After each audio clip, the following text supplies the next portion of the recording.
Can you imagine a world where AI writes your emails, designs your clothes, and even helps you fall asleep? Get ready to discover 100 ways AI is already shaping our future, one incredible innovation at a time. Let's start with Level 1.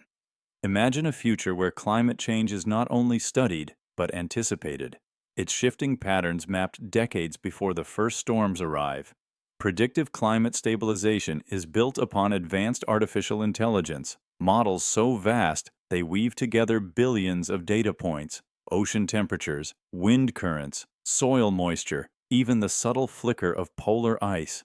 Each line of code carries the possibility of seeing tomorrow with startling clarity. You might picture yourself standing in a quiet control center, screens displaying a living atlas of Earth, where every shift in cloud and tide is traced like the pulse of a patient under watchful care. In earlier centuries, communities relied on observation alone. Farmers studied the tilt of the sun, sailors read the clouds, elders told stories of cycles that guided planting and migration. Now, these ancient rhythms are expanded through machines that can project not just seasons, but centuries. The AI reveals where floods will rise, which coasts may vanish, and how heat might alter harvests long before the damage is done. It does not shout warnings, it whispers probabilities, gentle forecasts meant to guide steady, deliberate action. The challenge, as always, is human response.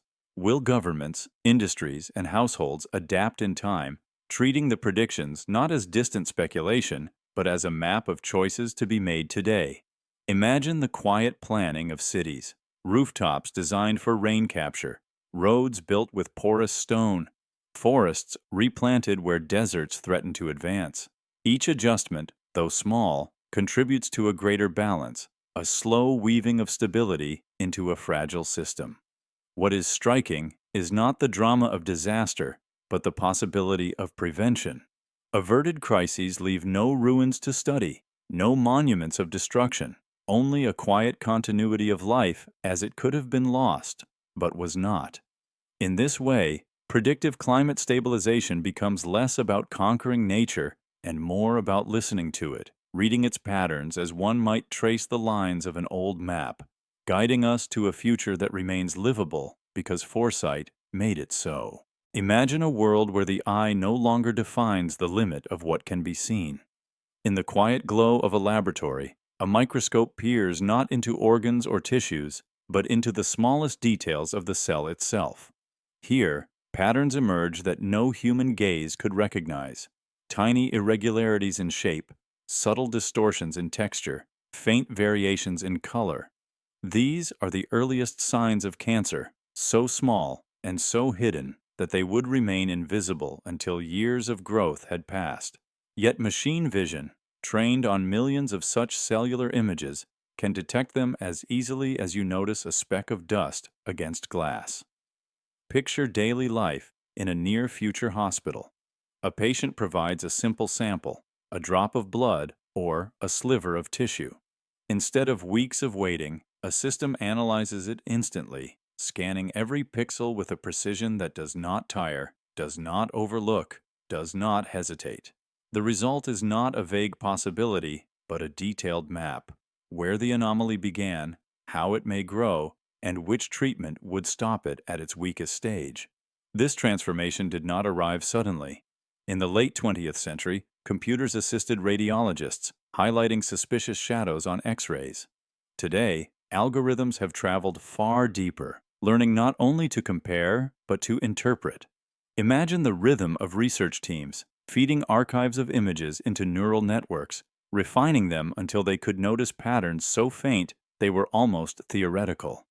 Now, the contrast is striking. Human doctors bring wisdom, judgment, and empathy, but machines bring unfailing memory and microscopic focus.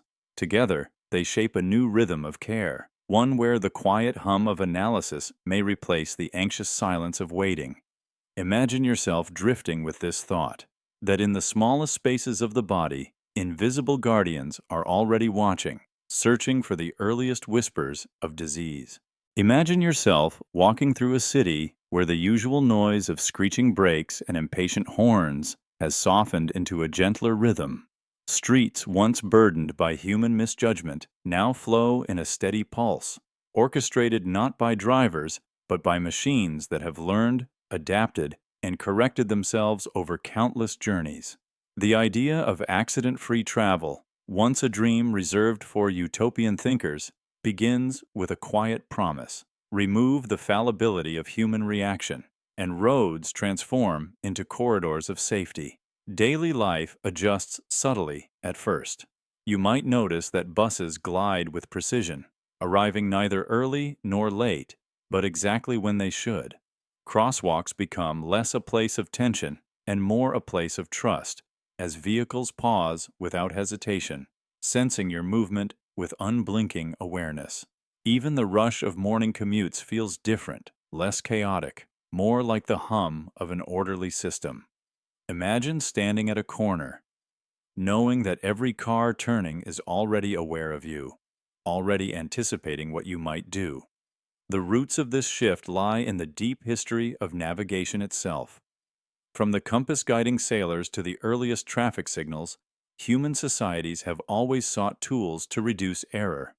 Yet those tools still required interpretation, judgment, and instinct, qualities that, however refined, carried inevitable risks. In the age of autonomous transit, navigation evolves into something self-sustaining. Vehicles learn from millions of scenarios, recalling patterns that no single driver could hold in memory. They predict not only the obvious, the red light ahead, the cyclist at the curb, but also the subtle, like how a pedestrian shifts weight before stepping forward. What emerges is not merely a technical change, but a cultural one. Urban design reshapes itself around the reliability of self-learning systems. Streets narrow where sidewalks widen, parking lots shrink as vehicles share fleets, and intersections evolve into seamless flows. The social contract of the road, the unspoken rules of hesitation, aggression, or courtesy, is rewritten not by human negotiation, but by algorithms designed to value harmony over dominance. As you picture this future, you may sense both its comfort and its strangeness.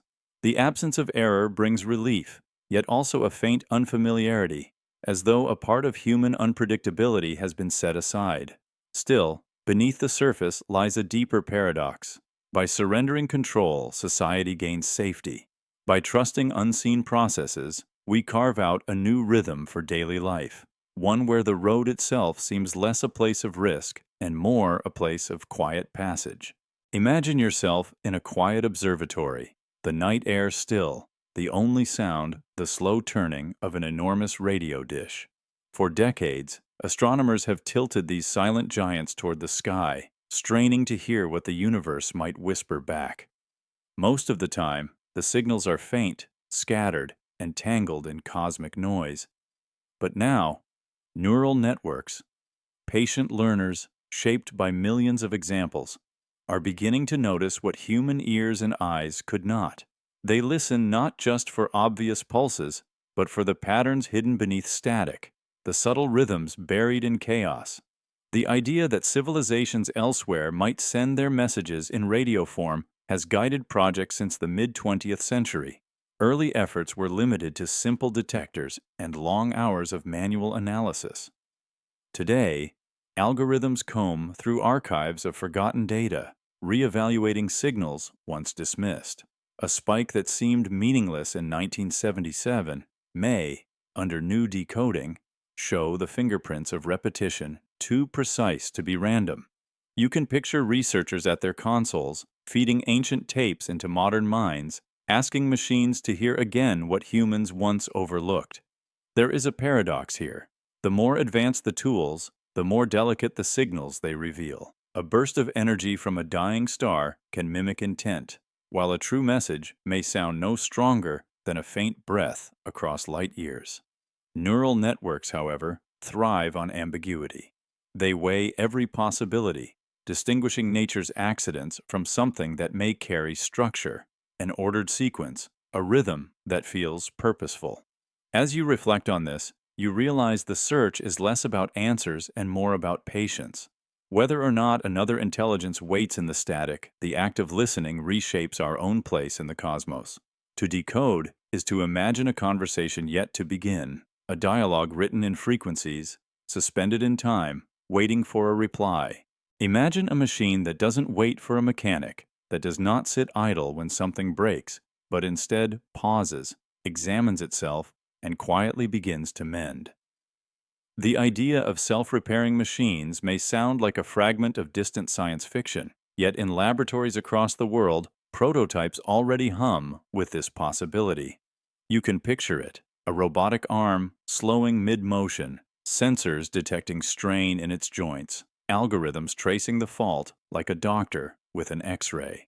Then, without human hands, it fabricates a replacement part, installs it, and resumes its task, almost as though nothing had happened. The inspiration is not new. Nature has been perfecting self-repair for billions of years.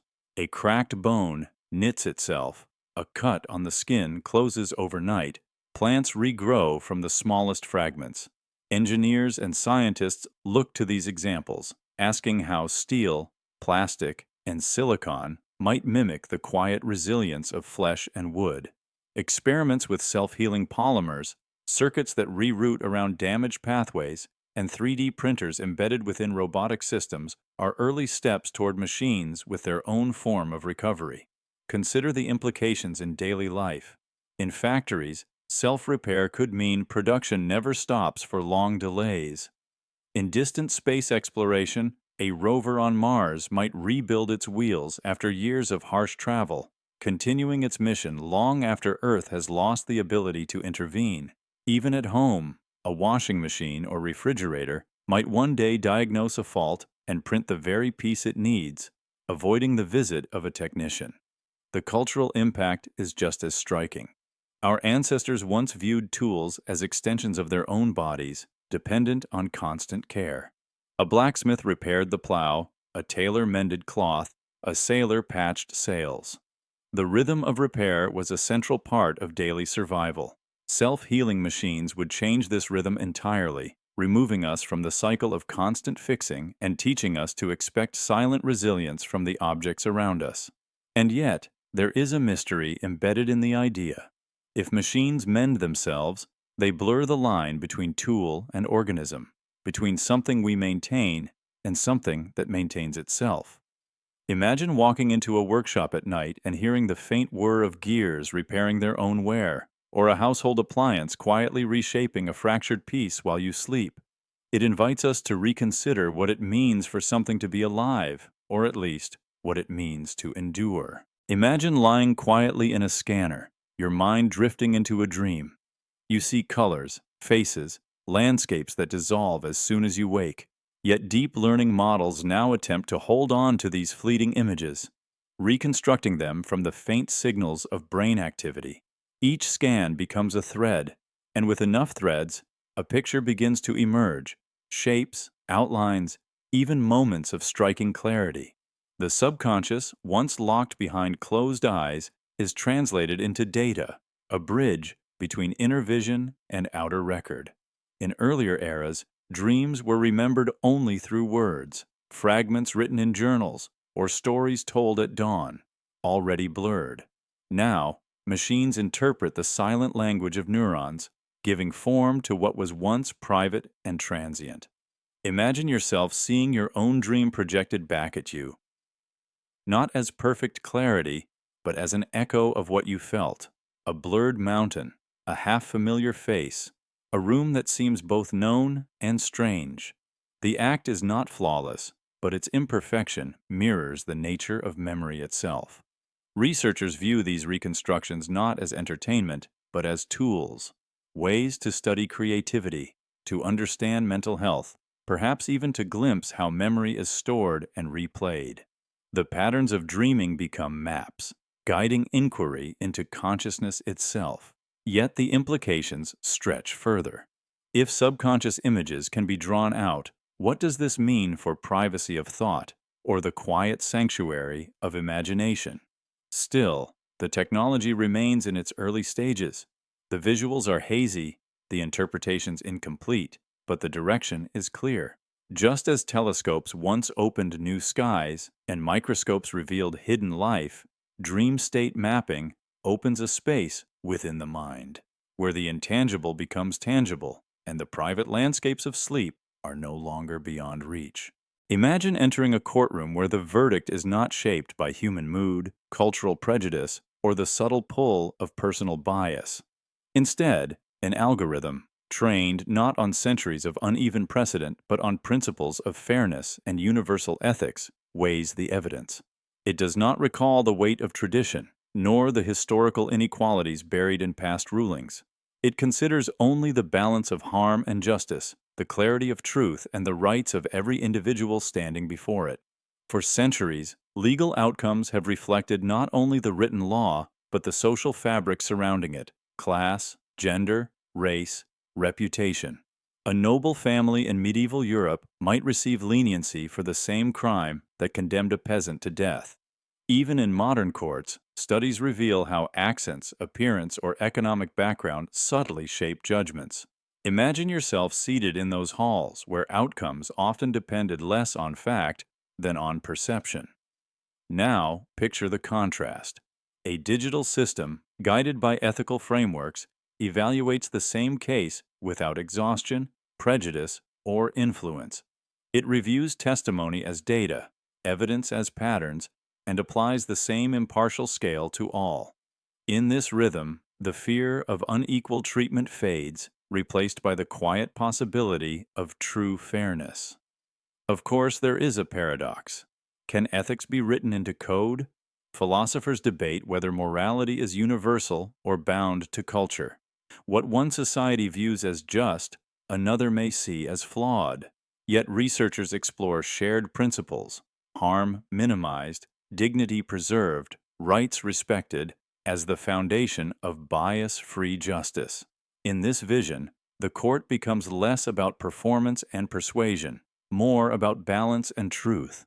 Imagine yourself drifting with the thought that perhaps in the stillness of impartial algorithms, humanity may finally glimpse the fairness it has sought for centuries.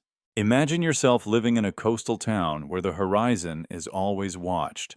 The ocean stretches calm and blue, yet unseen above. Satellites glide in quiet arcs, their sensors tuned not to the waves, but to the faintest shifts beneath them.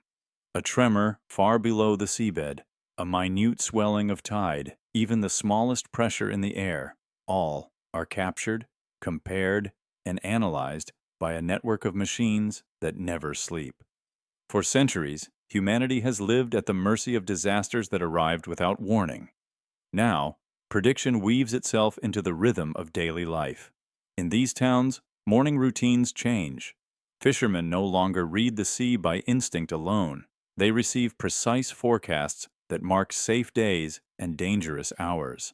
Children walk to school under skies that satellites survey constantly, as if guardians are watching from above.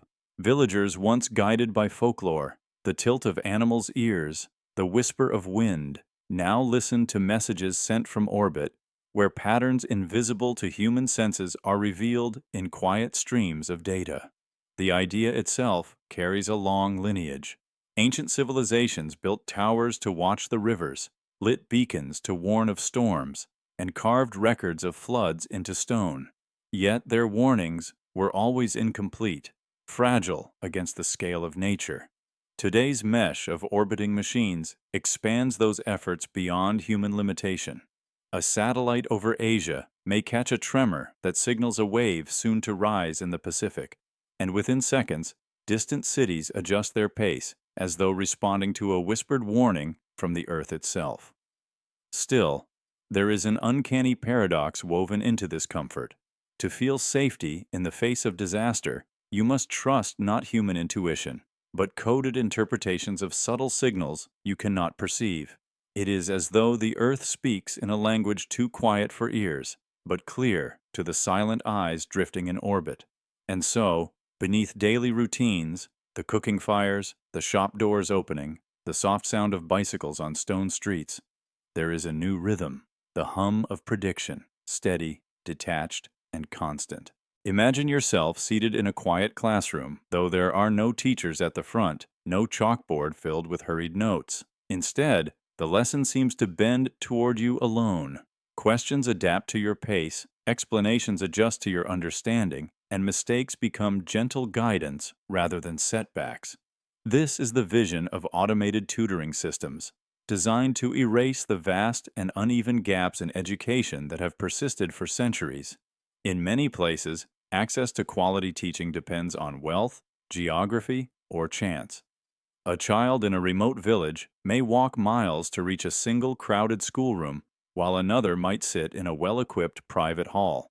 The disparity shapes futures in ways neither chose. Automated tutoring, however, does not tire, does not rush, and does not neglect.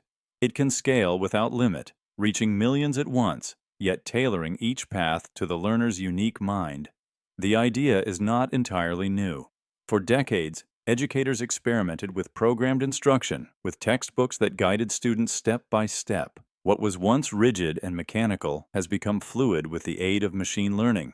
Neural systems can now read subtle cues, how long a student hesitates, where their eyes drift, how consistently they answer, and weave a lesson that anticipates difficulty before it becomes discouragement. The paradox emerges here. A technology built from algorithms and vast data may create the most human form of teaching we have ever known: personal, patient, responsive. Imagine entire generations no longer separated by the accident of birthplace, but connected through shared access to the same quiet mentor. The gaps of privilege and neglect may not vanish overnight, but with each adapted lesson, each student carried further than they might have traveled alone, the old walls of inequality begin to dissolve. Imagine yourself walking through a quiet forest where the air is still, the ground thick with fallen leaves. For centuries, the creatures that once roamed here have been known only through bones, drawings, and fading memory. Yet today, scientists speak of the possibility that some may return, not through myth or imagination, but through fragments of DNA, carefully pieced together with the help of artificial intelligence. The woolly mammoth, the passenger pigeon, even the Tasmanian tiger, names that feel like echoes, are being mapped, strand by strand, as if their genetic blueprints were long-lost manuscripts slowly restored. AI-guided genetic synthesis begins where nature left off. Ancient remains, preserved in ice, soil, or museum drawers, hold traces of genetic code.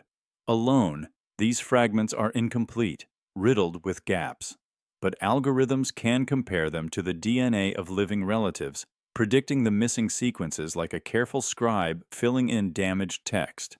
Bit by bit, the lost begins to take shape, not as a shadow, but as a possible body waiting to breathe again.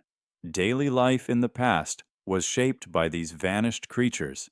Entire ecosystems shifted with their presence. When mammoths grazed, they flattened grasslands. When passenger pigeons flew, their flocks darkened the skies. Their absence has left quiet voids, changes in forests, fields, and rivers that humans have only partly noticed. To revive them would not only restore the animal, but the rhythm of landscapes that once depended on their movement. And yet, the thought carries a strange stillness. If a species returns, is it truly the same as the one that disappeared? Or is it a reflection, reconstructed with careful hands, familiar but not identical? Imagine standing before a living mammoth, its breath misting in the air, while quietly knowing that it has been pieced together from memory and code. It is both a revival and a reminder that extinction is not always the end, but neither is return the same as never having left. ChatGPT said, "Imagine a quiet laboratory where machines search through possibilities too vast for human minds to follow. They test not with wires or flames, but with logic and pattern, exploring realms of energy once dismissed as fantasy. Through reasoning, they find new alignments, fields interacting, particles resonating, arrangements that human engineers overlooked, constrained by habit and expectation. What was once impossible becomes a set of pathways, revealed not in sudden revelation, but through the patient unfolding of endless calculations. In earlier centuries, energy meant firewood, coal, the spin of water wheels, or the steady push of wind. Later came steam, oil, electricity, each a layer built on human discovery. Now, machines extend this tradition by venturing beyond the visible horizon.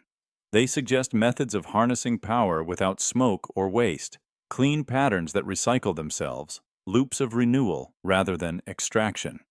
Imagine yourself watching a simulation, lines of light weaving across a digital grid, forming cycles that never seem to end, hinting at energy drawn without depletion. The promise of infinite energy is not a promise of excess, but of balance.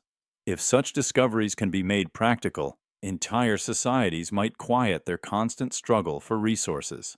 Cities could hum softly without choking air. Oceans could breathe without the weight of oil. Yet the greater shift may not be technological at all. It may be cultural, a movement away from scarcity and toward sustainability, guided not by conquest, but by continuity. Still, these discoveries remain fragile, more potential than proof.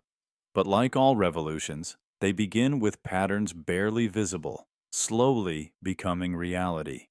What is striking is not a sudden miracle, but the slow recognition that solutions have always existed, waiting for minds, human or machine, willing to see them. Imagine archives stacked high, with papers, contracts, and accounts, rows of ledgers whose numbers once seemed ordinary, yet beneath them ran hidden currents of power. For centuries, corruption thrived in the gaps between records, a payment disguised as a gift, a contract awarded quietly, a favor exchanged behind closed doors. Human investigators could follow only so many threads, and patterns blurred into the sheer weight of detail. Now, picture the same records placed before an artificial intelligence. It does not tire, does not forget, does not lose focus when confronted with decades of transactions. Instead, it begins to map connections. A name appears across distant files, resurfacing in unexpected places. A company, almost invisible in plain sight, reveals ties to officials across multiple regions.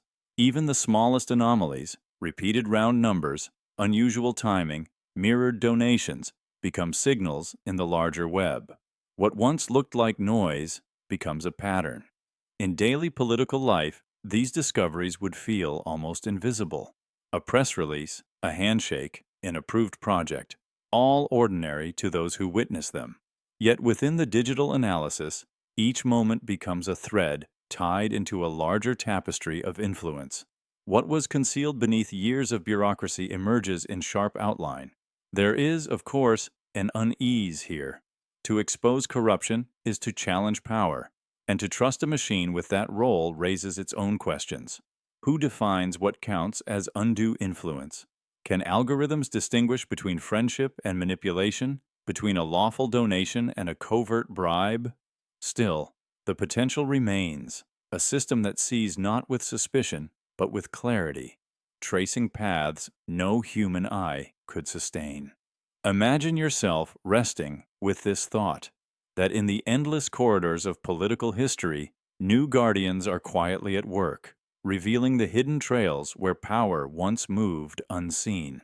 Imagine yourself stepping into a world that does not exist on maps, yet feels more tangible than a dream. Streets stretch outward, filled with buildings that cast shadows no sun has ever made. Citizens move with purpose, shopping, debating, gathering in small groups beneath glowing lanterns, though none of them were ever born. They are autonomous inhabitants of simulated cities, designed not to follow simple commands, but to live out entire lives in digital form. Over time, these societies form laws, hierarchies, and disputes, as if culture itself cannot help but emerge wherever patterns of living are allowed to breathe. In daily life, these places resemble our own, but with a strange detachment. Imagine a marketplace where no one eats, yet negotiations over food take place with intensity. Picture a council where voices rise in argument over rules that exist only in code. To watch them is to glimpse a mirror that reflects humanity's habits, stripped of flesh and blood, but intact in structure and rhythm. Researchers studying these societies see echoes of history, empires rising through alliances, conflicts born from scarcity, and even art created without instruction. The roots of this idea are older than the technology itself. Philosophers once asked if reality could be an illusion, if people might unknowingly live inside something constructed. Today, the question bends back on itself. What happens when we build worlds where illusions create their own truths? A simulated city may outlast the hand that designed it, continuing to evolve long after observers have looked away. It's people unaware that their choices unfold inside circuits and servers. As you let the thought settle, the boundary between observer and participant blurs. To them, you are invisible. To you, they are unreal. Yet within their conversations, festivals, and disagreements lies a simple paradox. Culture does not require flesh, only continuity. And so, within virtual skylines that no wind will ever touch, societies breathe with a life that feels both impossible and inevitable. Imagine yourself speaking softly into the quiet of a late night. There is no person across from you, no face watching, yet something listens. It catches the tremor in your tone, the pause before a word, the subtle strain hidden inside ordinary phrases. These are conversational systems, machines designed not to answer questions, but to recognize emotion woven into speech. Their purpose is not to solve problems quickly, but to respond with the kind of steady empathy that many find difficult to ask for in the first place. Traditional therapy often depends on access, timing, and trust, yet countless people remain unheard, whether through cost, stigma, or distance. Early chat systems offered only surface comfort, their replies mechanical, predictable. Now, neural networks can sense the patterns beneath words, the rhythm of sentences that falter, the quiet signals of exhaustion, even the silence that follows when there should have been more. From these fragments, they learn to offer responses that feel less like code and more like presence. The paradox is striking. A program built from mathematics begins to reflect understanding where once only humans could. It cannot replace the warmth of shared experience, yet it offers constancy, available at any hour, never impatient, never judgmental. For someone caught in a hidden struggle, that steady companionship can mean the difference between feeling unseen and feeling heard. As you let this idea settle, you notice how the act of speaking itself becomes lighter when there is always a patient ear. Whether or not the machine truly feels is less important than the comfort it creates. In the quiet exchange between voice and algorithm, a new form of care emerges, not dramatic, not perfect, but endlessly attentive, like a silent companion who waits only to listen. Imagine a stretch of land where the soil lies exposed, dry, and silent after years of deforestation. The stumps are weathered, the air feels thinner, and the rhythm of birdsong has vanished. Yet into this stillness comes the quiet hum of drones, not as destroyers, but as caretakers. Guided by algorithms, they move in steady patterns, releasing seeds into the earth, each chosen for its chance to survive, to take root, to grow. It is not a spectacle of speed, but a patient choreography, repeating itself day after day, until what was once empty begins to carry the scent of green again. The intelligence behind this regrowth is not bound to a single plan. Instead, it learns. The drones measure the soil, track the moisture, and adapt where to plant. If a slope is too dry, they shift toward shaded ground. If a seedling struggles, another species is tried in its place. Over time, the algorithm becomes a memory of the land itself, remembering what works and gently discarding what does not. What once was randomness becomes a rhythm, echoing the slow persistence of nature. Daily life in places healed by such systems would carry a different tone. Villages on the edge of cleared forests might hear the faint whir of machines at dusk, knowing they are weaving back the shelter of trees that once protected streams and softened winds.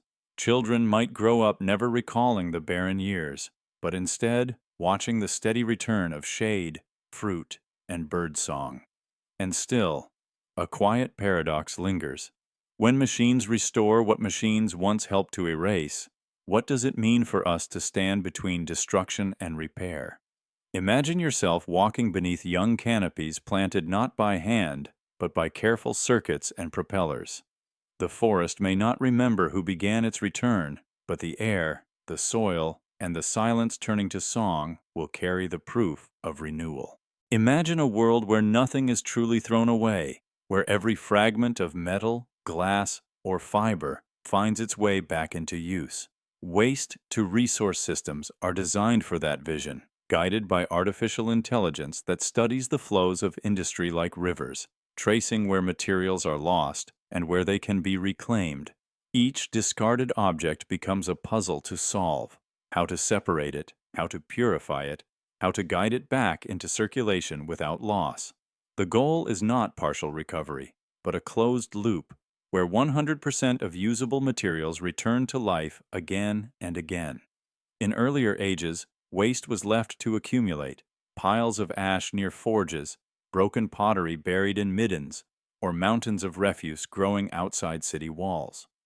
Even modern recycling, though hopeful, often recovered only fragments, leaving much to decay.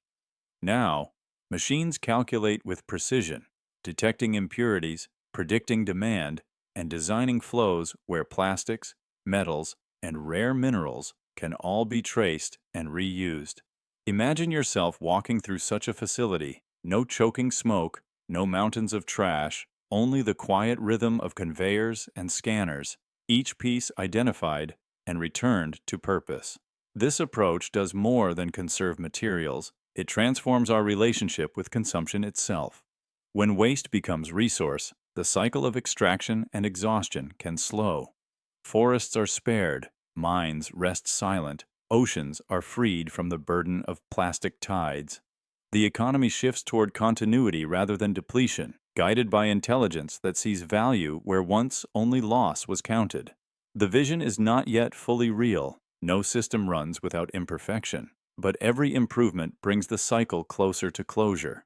What was once garbage is now a beginning, each reclaimed fragment part of a larger promise: that nothing in our hands needs to be wasted, and that renewal is as natural as decay once seemed. Imagine a message traveling not through wires or satellites, but through the fragile states of quantum particles, delicate, fleeting, almost impossible to hold. For decades, physicists warned that such signals would collapse at the slightest disturbance: a beam of light scattered by dust, a fluctuation in temperature, even the faint hum of background noise could shatter the link. And yet, researchers persisted, searching for a way to weave communication through the most subtle fabric of reality itself. Now, picture artificial intelligence standing at this threshold. Instead of human operators struggling to maintain these channels, algorithms quietly adjust and stabilize them, moment by moment. They predict the faint tremors that might disturb the particles and correct them before they unravel. Where once the quantum message flickered in and out like a candle in the wind, it now flows with surprising steadiness, carried across cities, continents, and oceans. In daily life, such a system feels almost invisible: a call placed from one country to another, an exchange of data between distant laboratories, ordinary actions, yet beneath them lies a channel no one can intercept. Unlike traditional communication, these signals cannot be copied without leaving a trace. The mere act of eavesdropping disrupts the message, announcing the intrusion. Imagine yourself sending words that travel as entangled particles, secure not by encryption, but by the laws of physics themselves. There is a quiet paradox here. Quantum communication promises perfect security, yet its foundation is fragile, stable only because AI tends it constantly. Without this guidance, the channels collapse. With it, they endure. The partnership of machine learning and quantum mechanics becomes less a triumph of power and more a rhythm of balance. Drift with the thought that perhaps the future of human connection rests not on stronger signals, but on the delicate stability of the smallest particles in existence. Imagine yourself in a quiet laboratory, though instead of the usual clinking of glassware and the patient rhythm of experiments, there is only the low hum of servers. Rows of machines sift through chemical structures at a pace no human mind could follow. Where once researchers might have tested a single compound for years, now algorithms generate thousands of variations in mere hours, discarding the weak, refining the promising, and arriving at potential medicines in weeks rather than decades. The slow trial and error of the past yields to an almost seamless acceleration. Daily life within science changes quietly. A researcher begins the morning not with careful mixing of reagents, but with a dashboard showing simulations of how molecules bind to cells. Instead of waiting for animal trials to reveal patterns, early predictions suggest which compounds are safe before they are ever touched by human hands. What was once a long corridor of uncertainty becomes a shorter, straighter path, though still guided by patience and careful validation. Imagine sitting at a desk, watching as the machine suggests solutions to problems once thought unsolvable within a single lifetime. The history behind this shift stretches back to centuries of medical struggle. Ancient healers worked with herbs and minerals, guided by instinct and tradition. In the modern era, laboratories added precision, but the process remained burdened by time.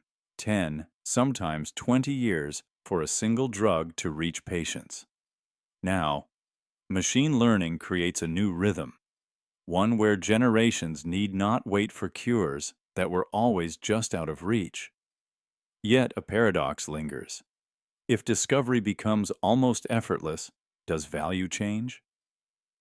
Medicines once considered rare fruits of painstaking effort may one day arrive as easily as a line of code. The human role shifts from finding to choosing, from searching to guiding.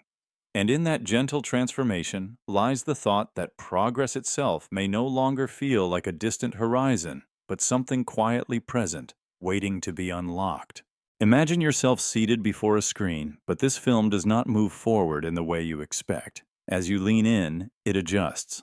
A subtle rise in your heartbeat shifts the pacing of a scene. The way your eyes linger on a face determines which character's story deepens. What unfolds is no longer a fixed narrative, but a living film, crafted in real time by algorithms that respond to your inner state. For centuries, stories have been shared in communal form, a play repeated night after night, a book with unchanging words, a film projected the same way to every audience. The power lay in their permanence, their resistance to alteration. Yet adaptive storytelling imagines the opposite, a narrative that bends like water, shaped by the currents of your emotions. No two viewings are the same. No two audiences receive the same path. The roots of this idea can be traced back to interactive books, early video games, or experimental theater, where choices shaped the outcome. But those were choices made consciously, with visible forks in the road. Now, neural networks draw upon biometric signals, tiny shifts in breath, subtle patterns in gaze, the tremor of a voice, to guide the direction invisibly.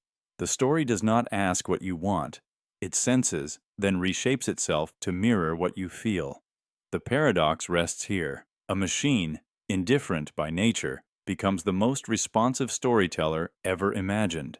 Its creativity is not in fixed scripts, but in the endless recombination of scenes, characters, and moods to match your state of mind. For some, this is liberation, a chance to see themselves reflected in art more directly than ever before. For others, it raises unease. What does it mean when the story knows you more intimately than you know yourself? As you drift on that thought, the screen before you becomes less an object and more a mirror, one that tells not a single tale, but 1,000 possible versions of you. Imagine the hidden world behind every connection you make, each message, each search, each transfer of data. Beneath the smooth surface of screens lies a restless ocean of signals where information flows in endless streams. For decades, this realm has been stalked by intruders, those who search for weak points to slip through, who turn gaps in code into silent doors. But now, networks are beginning to learn how to defend themselves, not after the fact, but in advance, anticipating threats the way the immune system of a body senses and neutralizes unseen dangers. Cyber attack immune networks do not wait for alarms to sound. They study patterns of traffic, noting subtle irregularities the way you might notice a change in the rhythm of a familiar song. Algorithms train on endless simulations of possible attacks, teaching themselves to recognize not only what has happened before, but what is likely to happen next. In an instant, they can seal a gap, reroute information, or render malicious code harmless, sometimes before a human even knows an attempt has been made. In daily life, this silent vigilance surrounds you. Banks rely on it to shield accounts that hold generations of savings. Hospitals lean on it to protect medical records, ensuring that care is never interrupted. Governments, too, place their trust in these invisible guardians, knowing that modern societies are built not only on roads and power lines, but on networks whose failure could bring stillness to entire cities. And yet, there is a quiet mystery here. If a system grows skilled enough to predict every possible intrusion, does it not also begin to predict the minds behind them? Imagine yourself walking through a city at night, streetlights glowing softly, unaware that above you, countless systems are scanning, adapting, and defending. The security feels seamless, but it also whispers a question. When machines guard against unseen enemies, who truly decides where the boundaries of trust begin and end? Imagine sitting in a quiet interview room, the details of a crime flickering at the edge of memory. A witness recalls fragments, flashes of color, the outline of a figure, the faint glint of glass under a street lamp. Alone, these recollections would be incomplete, prone to fading or distortion. But with forensic memory reconstruction, artificial intelligence gathers those fragments, layering them like pieces of translucent glass until an image emerges. The blurred becomes sharp, the uncertain gains form, and what once lived only in a witness's mind is shaped into a tangible record. For centuries, justice relied on memory alone, sworn testimony, sketches in pencil, words offered under oath. Each account was vulnerable to doubt, shaped by fear, suggestion, or the simple erosion of time. Now, machines analyze neural patterns, eye movements, and even the rhythm of speech, cross-referencing them with vast libraries of visual data. Imagine yourself watching as the system recreates a street corner, a dim corridor, or the shifting shadows of a crowded room, aligning each recalled detail with startling precision. The implications are profound. Evidence no longer rests solely on fallible recollection, but on reconstructions that can be tested, compared, and reviewed. Yet questions remain about privacy of thought, the limits of interpretation, and whether a reconstructed memory is truth itself or only a carefully guided echo. Still, the potential is undeniable. Crimes solved not through guesswork, but through the careful weaving of memory into vision. In this way, forensic memory reconstruction does not erase human testimony. It extends it, offering a bridge between the fragile recall of the mind and the enduring clarity of recorded evidence.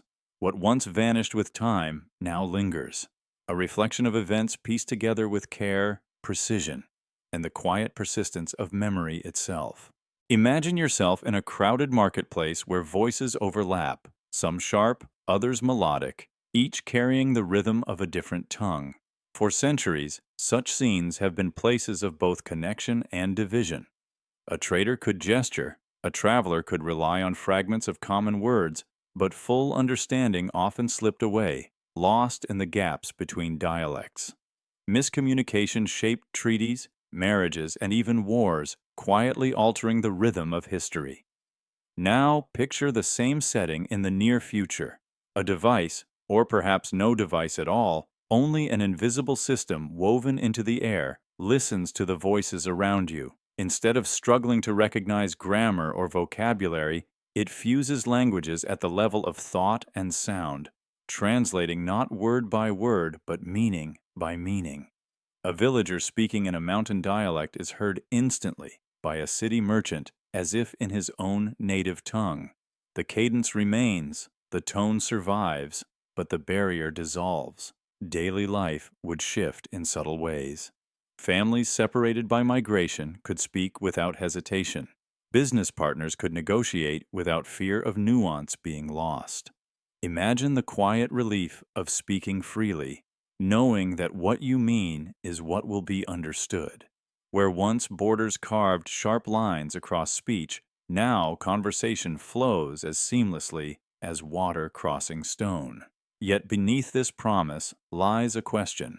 Languages are not only tools for communication, they are vessels of memory, tradition, and identity. If systems merge them too seamlessly, what happens to the uniqueness of each dialect? Does the comfort of universal understanding come at the cost of cultural texture? Still, the possibility remains, a world where silence born of misunderstanding becomes rare, and human voices, no matter their origin, weave into a single, continuous conversation. Drift with the thought that perhaps the future of language is not one tongue replacing another, but many voices blending into harmony. Imagine yourself in a world where outbreaks no longer arrive as surprises. In quiet laboratories, models trace the hidden logic of viral change, mapping how a strand of RNA may twist and shift, not tomorrow, but years from now. Patterns invisible to the human eye emerge. The likely mutations of a surface protein, the subtle paths by which a virus might adapt to survive. For most of history, humanity has stood on the defensive, racing to respond after illness spreads. Now, for the first time, prediction steps ahead of the disease itself. In daily life, this shift feels almost invisible. Vaccines are prepared not in panic, but in advance, waiting in storage for a strain that has not yet appeared. A doctor in a small clinic might administer one, unaware that its formula was crafted by algorithms scanning possibilities far into the future. Children receive their yearly protection, their parents reassured not by chance, but by foresight. The rhythm of health, once uncertain, becomes steadier, more reliable. The roots of this idea can be found in centuries of struggle. Ancient healers relied on observation, noticing how one season's sickness differed from the last. Later, modern medicine cataloged microbes, slowly unraveling their forms. Yet even with microscopes and sequencing, mutation remained a moving target, always one step ahead. By training on vast libraries of viral history, artificial intelligence begins to break that pattern, learning to anticipate rather than to chase. Still, a quiet paradox lingers. If illness can be predicted, does that mean the future of disease is already written? The models suggest likelihoods, not certainties, yet their foresight changes how society prepares. Imagine the comfort of knowing protection waits before danger arrives, yet also the strangeness of placing faith in a future seen only through numbers. In this calm foresight, life continues, shaped by invisible predictions unfolding above and around us. Imagine yourself walking through a city where buildings seem alive, their forms shifting gently as if breathing with the environment. Walls tilt to catch the sun, windows stretch wider when light fades, and rooftops re-angle to meet the wind. These are not static structures, but designs that continue to evolve even after construction begins. Architecture that writes and rewrites itself in dialogue with the world around it. Traditionally, a building's blueprint was a fixed plan, decided before the first stone or beam was placed. Errors meant costly revisions, while compromises often left structures misaligned with the natural rhythms of light and air. Today, adaptive systems of sensors, algorithms, and modular components allow the blueprint itself to remain open, capable of rewriting during construction. Each moment of weather, each flow of energy use, each shifting shadow becomes data fed back into the design, shaping walls, windows, and circulation with precision. The roots of this vision can be found in nature. Termite mounds, coral reefs, and tree canopies evolve through constant feedback between environment and growth. Architects have long admired these forms, but lacked the tools to emulate them. Now, with neural networks and real-time fabrication, structures can echo these processes, developing not as rigid monuments, but as living systems of shelter. The paradox is clear. Permanence emerges not from resisting change, but from continual adaptation. A building that can shift and reshape to balance sunlight or regulate airflow may outlast one built to withstand time in static form. In such cities, no two streets are identical, no skyline fixed. Each structure becomes a record of its dialogue with seasons, storms, and the lives within. As you imagine this, the city around you feels quieter, almost organic, less a place built once and forgotten, more a landscape still growing, still listening, still learning how best to shelter those who call it home. Imagine yourself sitting before a blank canvas, a notebook, or a quiet instrument. For centuries, this first moment, the pause before creation, has carried both promise and weight.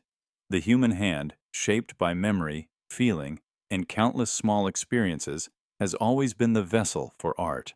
Today, however, new tools enter this moment, systems designed not to replace, but to extend the artist's reach. Personal creativity amplifiers take in sketches, melodies, or fragments of text and suggest patterns, textures, or harmonies, echoes of possibility that might have remained hidden without their presence. The process is not about surrendering authorship. Instead, it becomes a dialogue. You place a line on the page. The system offers variations, subtle or bold. You strike a chord. It suggests a progression, a color you might not have chosen.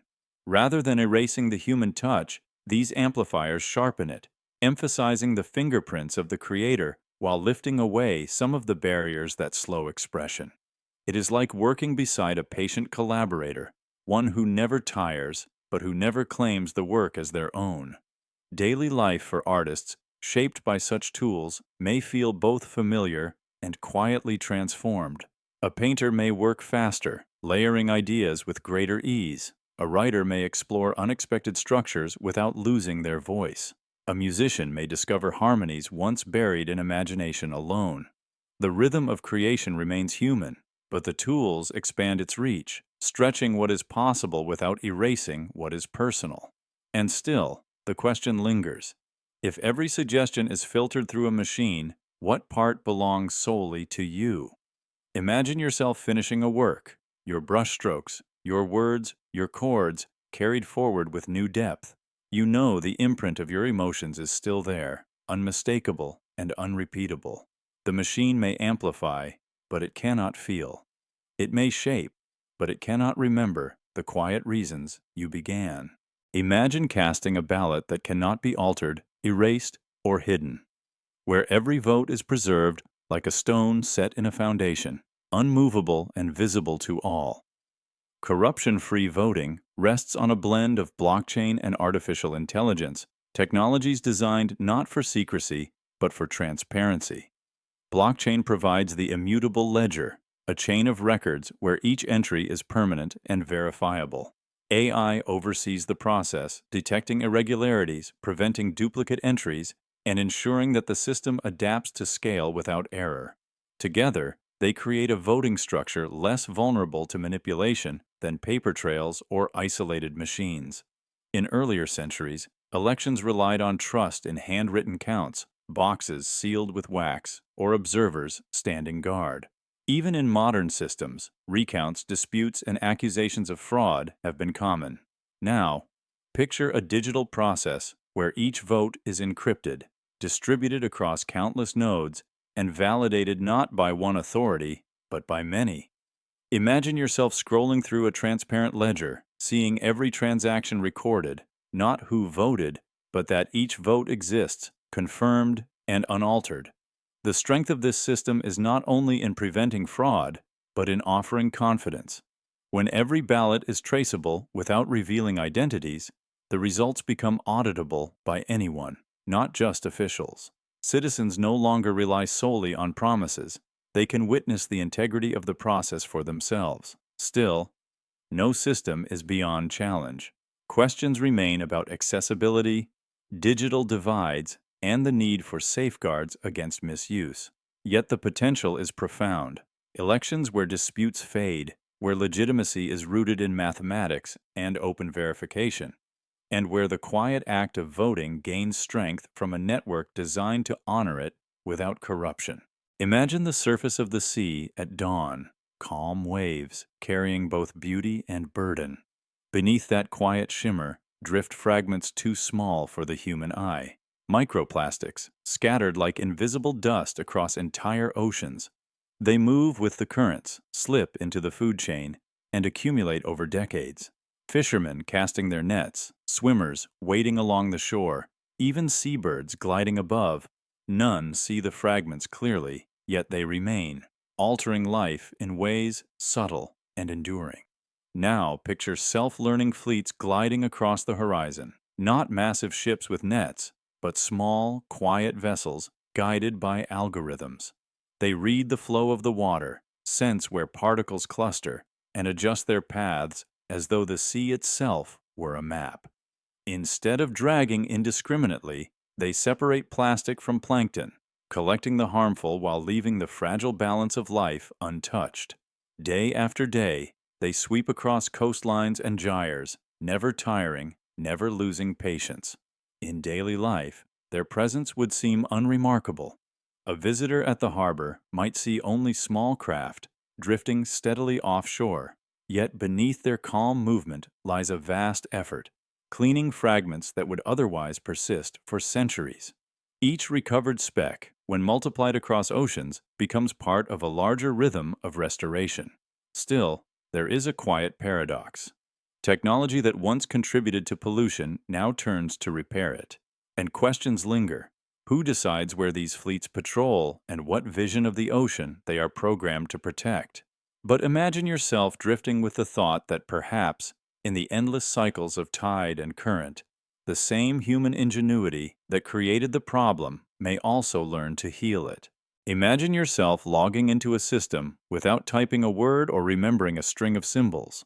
Instead, the gateway opens because it recognizes the unique rhythm of your mind. Neural patterns, tiny sequences of electrical activity, become the key, as personal as a fingerprint yet far deeper, impossible to forge or steal.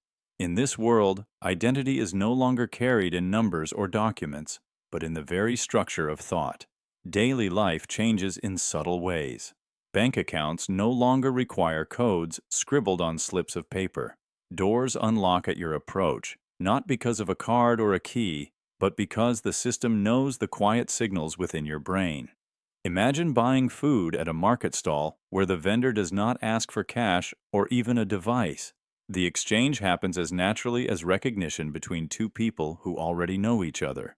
The act of proving who you are shifts from effort to instinct, nearly invisible in practice. The path to this began long before. Passwords once guarded information, fragile and easily forgotten. Later, fingerprints and faces were scanned, adding layers of protection but still vulnerable to duplication. Neural signatures, however, reflect something dynamic, changing slightly with mood and context, yet remaining unmistakably yours. A pattern shaped across years of memory, experience, and thought becomes the most reliable form of identity. Yet a paradox lingers quietly beneath this sense of security. If your mind itself becomes the password, what does it mean for privacy? The comfort of safety is paired with the faint unease of being known at the deepest level, beyond even conscious control. And so, while systems grow unbreakable, individuals may feel a strange new vulnerability, that the essence of self, once hidden, has become the ultimate key. Imagine yourself sitting in a quiet room with someone who struggles to recall even the smallest details of their past. A familiar face feels distant, a beloved story slips away mid-sentence, and the rhythm of daily life unravels into fragments. For those living with dementia, memory becomes a fragile thread, often frayed beyond repair. Yet researchers are exploring how artificial intelligence, paired with gentle neural stimulation, might reweave pieces of what has been lost. The idea is simple, yet profound. Our memories are not stored in a single vault, but dispersed across intricate networks of neurons. When those networks weaken, recollections scatter. Traditional therapies offered little more than comfort. But now, algorithms can analyze brain activity in real time, identifying the subtle patterns that correspond to specific memories. By guiding electrical pulses, delicate, almost like a whisper, AI can help strengthen weakened connections, nudging a memory back into reach. You can imagine the scene. A patient listens to music from their youth, while electrodes lightly stimulate targeted areas of the brain. Slowly, recognition stirs. The melody attaches itself to a moment-long thought gone. A smile, an unfinished lyric, the sudden spark of familiarity. For families, these flickers of return feel almost miraculous. Yet the paradox remains. Technology that touches memory walks a delicate line between healing and reshaping. If forgotten moments can be restored, can they also be altered? How much of what returns is true to the past, and how much is newly constructed under guidance? Still, for those grasping at fading strands of identity, even a partial return offers dignity. As you reflect on this, the thought settles gently. Memory is never only a record of what was. It is also the possibility of what can be recalled, restored, or perhaps even rewritten. Each spark a reminder that the self is not gone, but quietly waiting to be found again. Imagine a disaster zone just after the storm has passed, or the ground has stopped shaking. The air is filled with dust, distant sirens, and the uncertain silence that follows chaos. In such moments, human doctors are often scarce, overwhelmed, or unable to reach those who need them most. Into this fragile space, new systems are being imagined. Autonomous emergency rooms that roll into place, unfold like shelters, and begin tending to the injured with steady precision. These machines are guided by learning systems trained on vast libraries of medical knowledge. They scan each patient, measure vital signs, and identify injuries, much like an experienced physician reading subtle cues. Robotic arms prepare dressings, administer fluids, even stabilize fractures. For cases beyond their reach, they relay information instantly, sending complete diagnostics to remote specialists. Their strength lies not in replacing human care, but in providing care where humans cannot be, bridging the critical hours when survival depends on speed. Daily life in places often struck by disasters could change profoundly. Villages vulnerable to floods might know that within hours, an autonomous unit could arrive, ready to treat dozens at once. Refugee camps could rely on machines that do not fatigue, capable of monitoring patients through the night.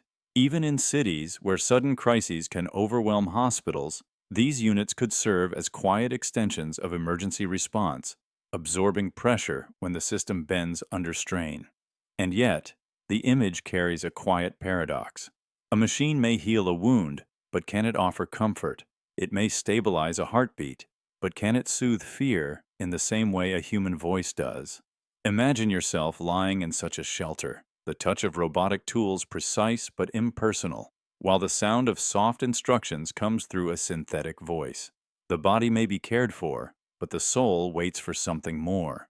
These autonomous rooms remind us that medicine is both science and presence, and perhaps the future will ask us to decide how much of each we are willing to entrust to machines. Imagine a telescope drifting in the silence of space, sending back faint streams of light from distant stars. Within those signals lie hidden stories, tiny shifts in color, subtle patterns that suggest the presence of gases, minerals, and molecules far beyond Earth.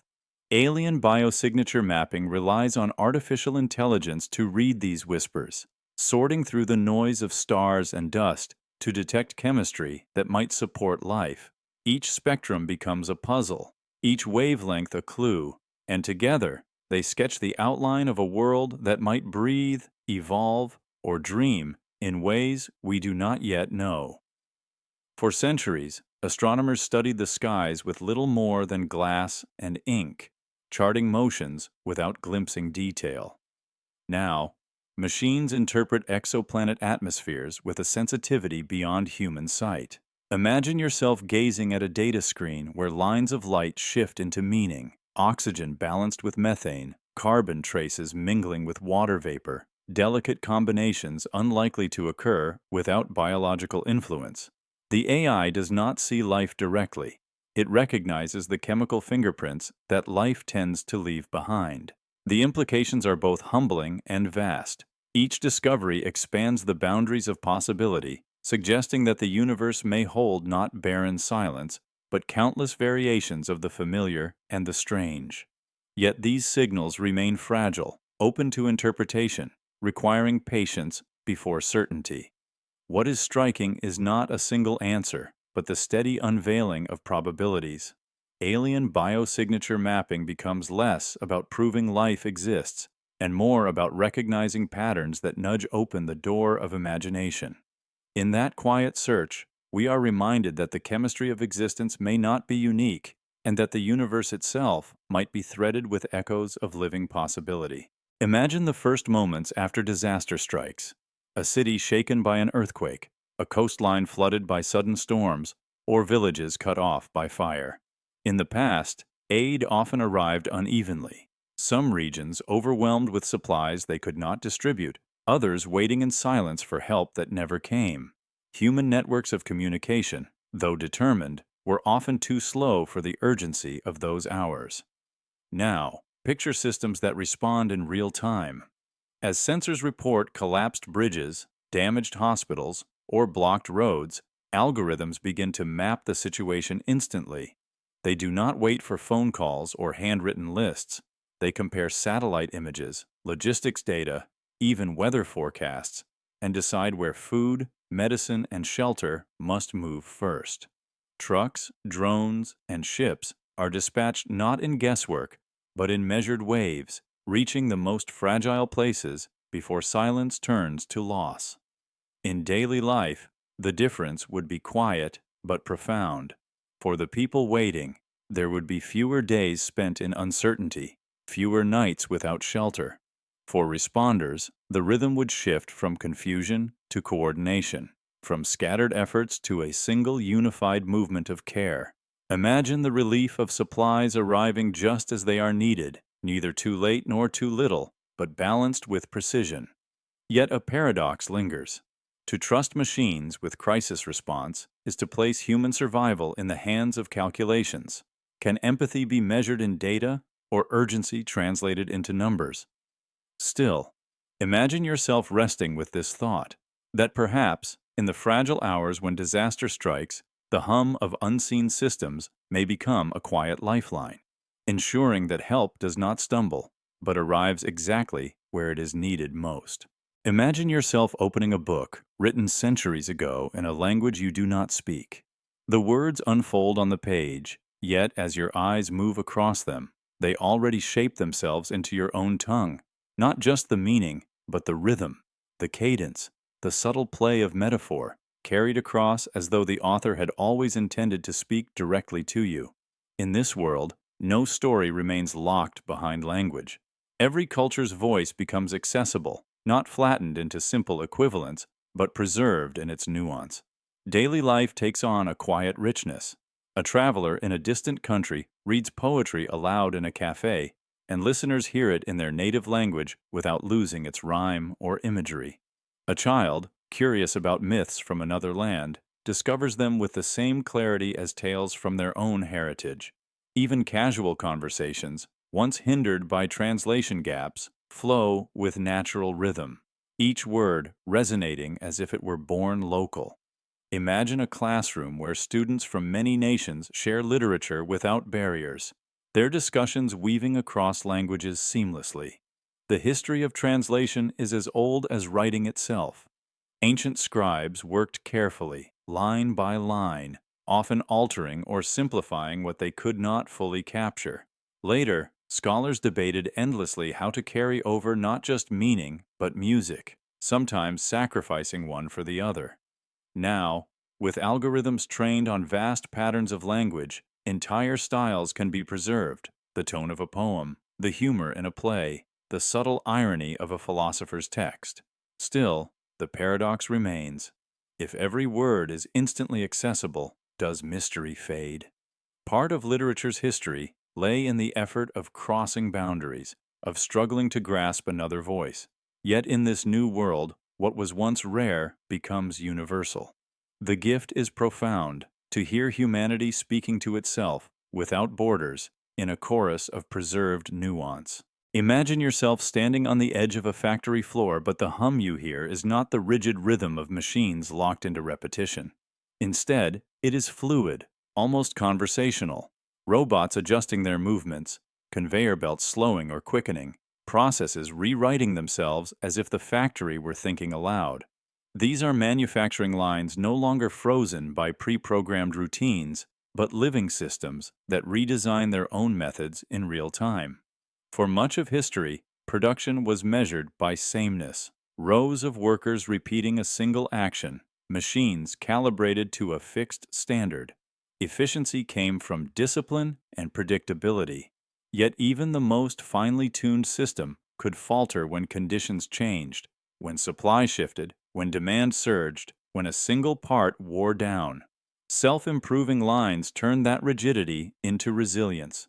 Guided by sensors and neural models, they identify bottlenecks as they appear, test adjustments instantly, and settle on new patterns without waiting for human intervention. You can picture a robotic arm noticing that a component slips more easily at a different angle, and adjusting not only itself, but signaling downstream machines to match.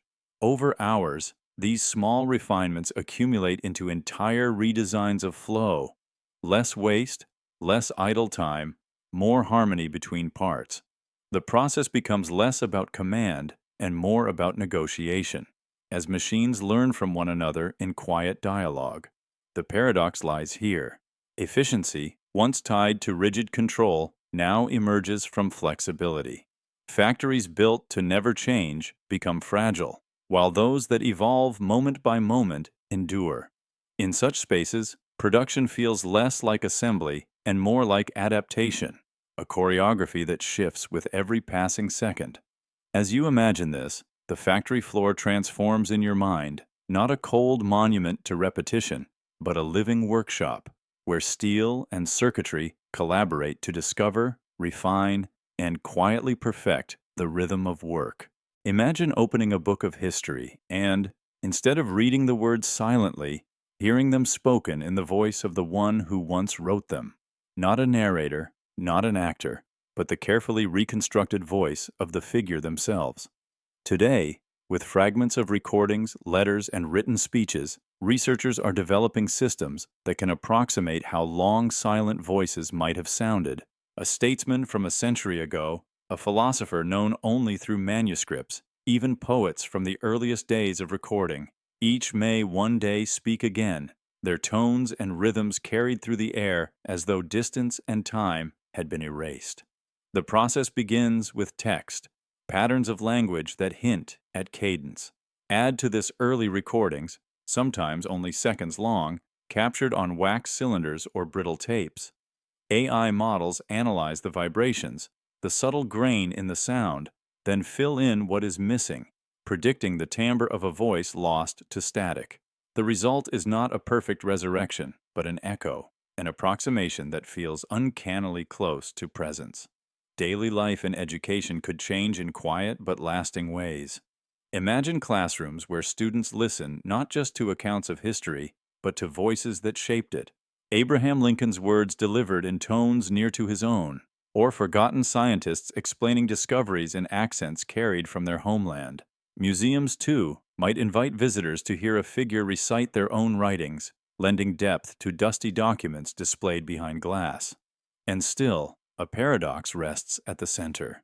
If you hear a voice that has been gone for centuries, are you closer to truth or only to a carefully woven illusion? Imagine yourself listening in the stillness of night, a voice from the past unfolding in your ear. You know it is not truly theirs, yet it feels like a meeting across time. Voice resurrection does not bring the dead back to life, but it does remind us that memory is never silent. It waits, ready to be heard again. Imagine standing beneath a sky that subtly adjusts itself, its brightness and reflectivity tuned with care. Climate manipulation control is built on this vision. artificial intelligence regulating the amount of sunlight that reaches Earth's surface. By dispersing fine reflective particles or adjusting cloud density, the atmosphere itself becomes a shield, bending heat away without the violence of sudden change. The process is delicate. Too much alteration risks disruption. Too little fails to slow the warming. AI calculates the balance, reading oceans, winds, and currents in real time, making adjustments with the precision of a steady hand on a fragile dial. In the past, attempts to influence climate were unintentional, soot darkening skies during the Industrial Revolution, aerosols thinning the ozone layer, forests cleared until rain patterns shifted. These human actions altered balance without design. Now, imagine yourself watching a model simulation where sunlight is reflected just enough to cool a region, glaciers slowing their retreat, coral reefs spared from bleaching. The changes are not dramatic storms or sudden freezes, but gentle recalibrations, aiming to preserve the rhythms of life without collapse. The promise lies not in domination, but in subtlety. If successful, such systems could grant humanity time for forests to regrow, for energy systems to shift, for societies to adapt without catastrophe. Yet the risks remain. Who decides when to dim the sun, and for how long? How do nations agree on a dial that affects all equally? Still, the possibility is striking. Climate manipulation control suggests that with patience and precision, even the sky can be managed, not as a conquest, but as a caretaker's gesture, a quiet act of stewardship meant to preserve the fragile balance we depend upon. Character count. Within 1,800–2,000 range, imagine looking into the night sky where stars shine clearly, scattered across the black. What you see feels vast, yet it is only a fraction of what exists. Astronomers have long known that most of the universe is invisible, held together not by light, but by a substance that does not shine, dark matter. Its presence is betrayed only by the way galaxies curve, the way starlight bends, the way clusters hold together when they should drift apart. For decades, it was a mystery without a map. Now, picture algorithms searching the sky with patient precision. Instead of telescopes recording only what glimmers, these systems study the smallest distortions. Tiny arcs of light stretched where it should remain straight, faint ripples in the geometry of space itself. What the human eye dismisses as noise becomes, in their analysis, a signpost of hidden mass. Piece by piece, they trace the outlines of vast, unseen structures, filaments stretching like cosmic rivers, halos cradling galaxies, and webs connecting clusters across millions of light years. In daily life, these findings are invisible, yet profound. The very shape of the universe, the unseen skeleton on which stars and planets are hung, emerges from silence into clarity. Imagine yourself drifting with this thought, that our world, familiar and tangible, rests upon foundations we cannot touch, held steady by matter that refuses to be seen. Yet the paradox deepens. To chart dark matter is to confront the limits of perception, to realize that most of existence lies beyond sight. The algorithms reveal what is hidden, but even they do not explain its nature. What is this substance that holds the cosmos in place? Perhaps it is not an answer, but a reminder that the universe is shaped as much by what we cannot see as by what we can. Imagine yourself scrolling through a page of endless voices, each making a claim, a promise, or a warning. In a world guided by truth verification, every statement carries a subtle marker, a score that shifts gently as the system weighs its credibility. No longer must you pause to wonder whether the words before you are genuine or deceptive.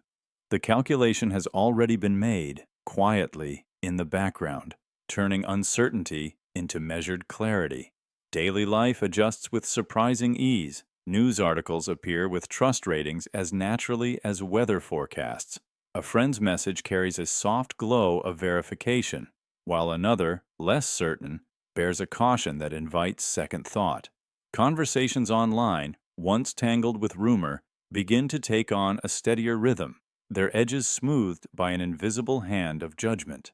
Imagine standing in a cafe, overhearing debates where each claim, spoken aloud, is instantly echoed with its score, as though truth itself had found a visible shape. The history of this pursuit stretches far back. Ancient communities relied on reputation, trusting the word of elders or witnesses. Later, printing spread information faster than it could be checked, and entire industries of fact-finding arose to manage it. Yet the process was always slow, reactive, and partial. With algorithms mapping patterns across billions of statements, the act of verification becomes continuous, a living layer woven into communication itself. And yet, a paradox lingers. If every word is scored, does truth become a number rather than an experience? Does credibility feel less like trust and more like compliance with unseen systems of evaluation? In this new rhythm, comfort lies in certainty, but also in the awareness that the act of judging truth has shifted beyond human hands. The page still speaks, but now it whispers with a constant companion, the quiet presence of measured belief. Imagine yourself walking through a quiet market, shelves lined with goods that seem, at first glance, identical. A carton of eggs, a bar of chocolate, a simple shirt folded neatly. You reach for one, but an unseen layer of information now reveals itself. With a quick scan, an AI guide traces the journey behind the object, where it was grown, who labored to create it, how much water was consumed, how much carbon was released. Suddenly, the everyday act of choosing carries with it a map of hidden consequences. For much of history, consumption has been blind. Shoppers could only guess at the stories behind their purchases, relying on price tags or vague labels. Words like organic, sustainable, or fair trade promised meaning, yet left gaps too wide to see clearly. Today, intelligent systems are able to scan products in real time, linking them to vast webs of supply chain data, environmental records, and labor reports. What was once invisible becomes immediate. You can imagine the difference this creates. A chocolate bar, seemingly ordinary, may reveal connections to deforestation or exploitative labor. Another, only slightly more expensive, may show a chain of fair wages and renewable farming. The choice shifts from guesswork to awareness. Each decision an act of quiet accountability. And here lies the paradox. Technology, so often accused of accelerating consumption, becomes a tool for slowing it down, for encouraging pause before purchase. In making consequences visible, it returns weight to choices that once felt light. For some, this guidance becomes liberation, a way to align values with daily life. For others, it raises unease. When every action is measured, do we ever truly choose freely? As you let that thought linger, the market feels less like a place of transactions and more like a library of hidden histories, each item waiting to tell you the full story of its existence before it becomes part of yours. Imagine a city at dawn, its streets just beginning to stir with the movement of cars, buses, and bicycles. For generations, traffic has been accepted as inevitable, lines of headlights crawling forward, the frustration of wasted hours, the smog of engines idling in place. Yet today, urban planners and engineers speak of something different, a kind of traffic flow consciousness, where AI systems observe every motion and dissolve congestion before it hardens into a jam. The city begins to breathe more smoothly, as though its streets had learned to think.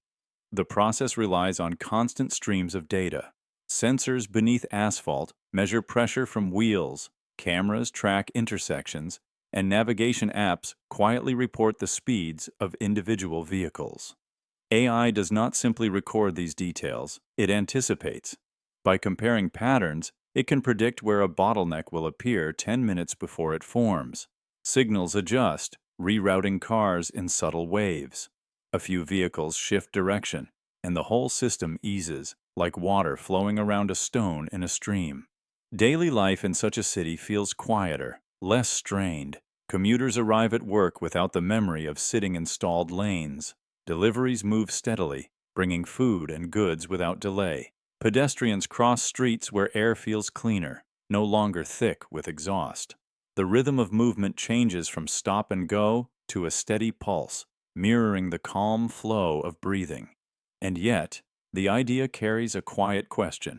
If a system constantly directs our paths, deciding which street we take, which turn we make, are we still navigating the city ourselves, or moving within a larger mind that chooses for us?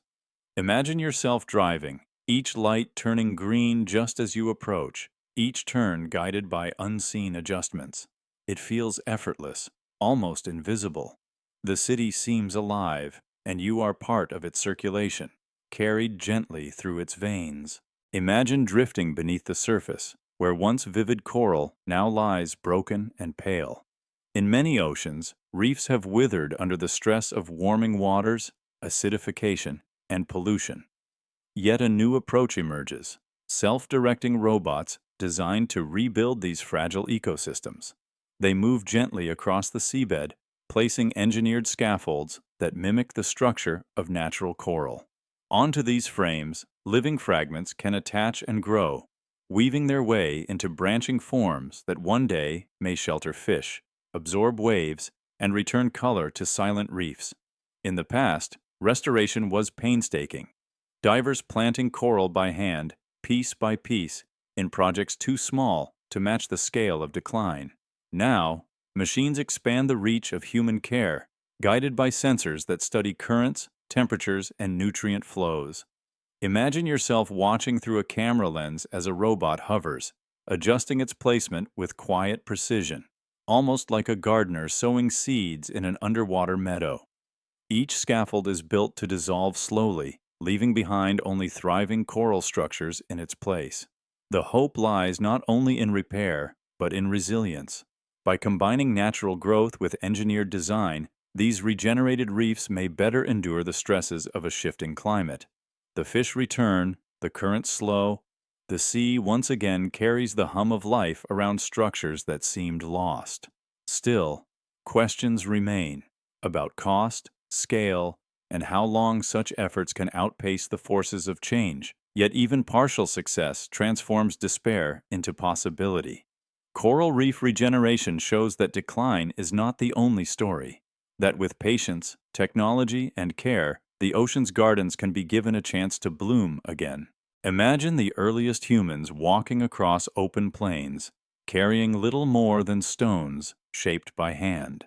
Each tool they crafted was born of necessity: a sharper edge to cut, a stronger point to pierce, a vessel to hold water. Over generations, these objects grew more refined, but the rhythm of invention remained the same: slow, guided by trial and error, shaped by observation. Tools were fixed in their design, unchanging until the next breakthrough appeared. Now, picture a shift. Instead of humans alone shaping their instruments, systems themselves begin to adapt. Algorithms study how a tool is used, where it succeeds, and where it falters. A robotic arm might discover that a grip must bend differently, that an edge must tilt at a new angle, that a structure must flex rather than resist. In this way, the tool is no longer static. It learns from its own failures and reshapes itself without waiting for the craftsman's hand. In daily life, this change may feel subtle.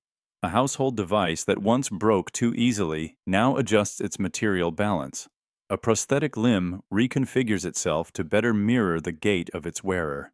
Even simple implements, spoons, hammers, pliers, might evolve silently in the background, adapting to the rhythms of the people who use them. Imagine the quiet comfort of objects that seem to understand their purpose more deeply with each passing day. And yet, there is a paradox.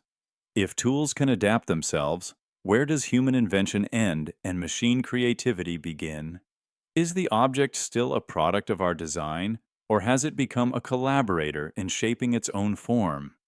Drift with the thought that perhaps the history of human progress, once written in stone, bronze, and steel, may now continue in tools that reshape themselves, reflecting not only our needs, but also their own unfolding logic.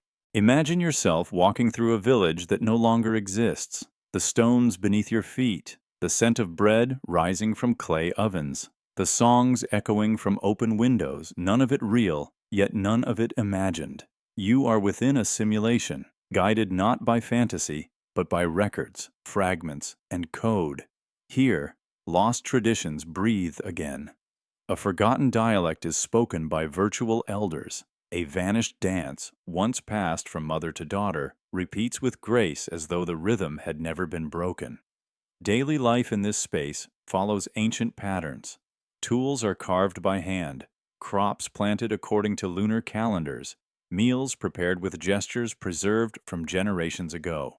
Visitors don't merely observe, they participate. Imagine kneeling beside a virtual artisan who teaches you a weaving pattern no one has practiced in 200 years.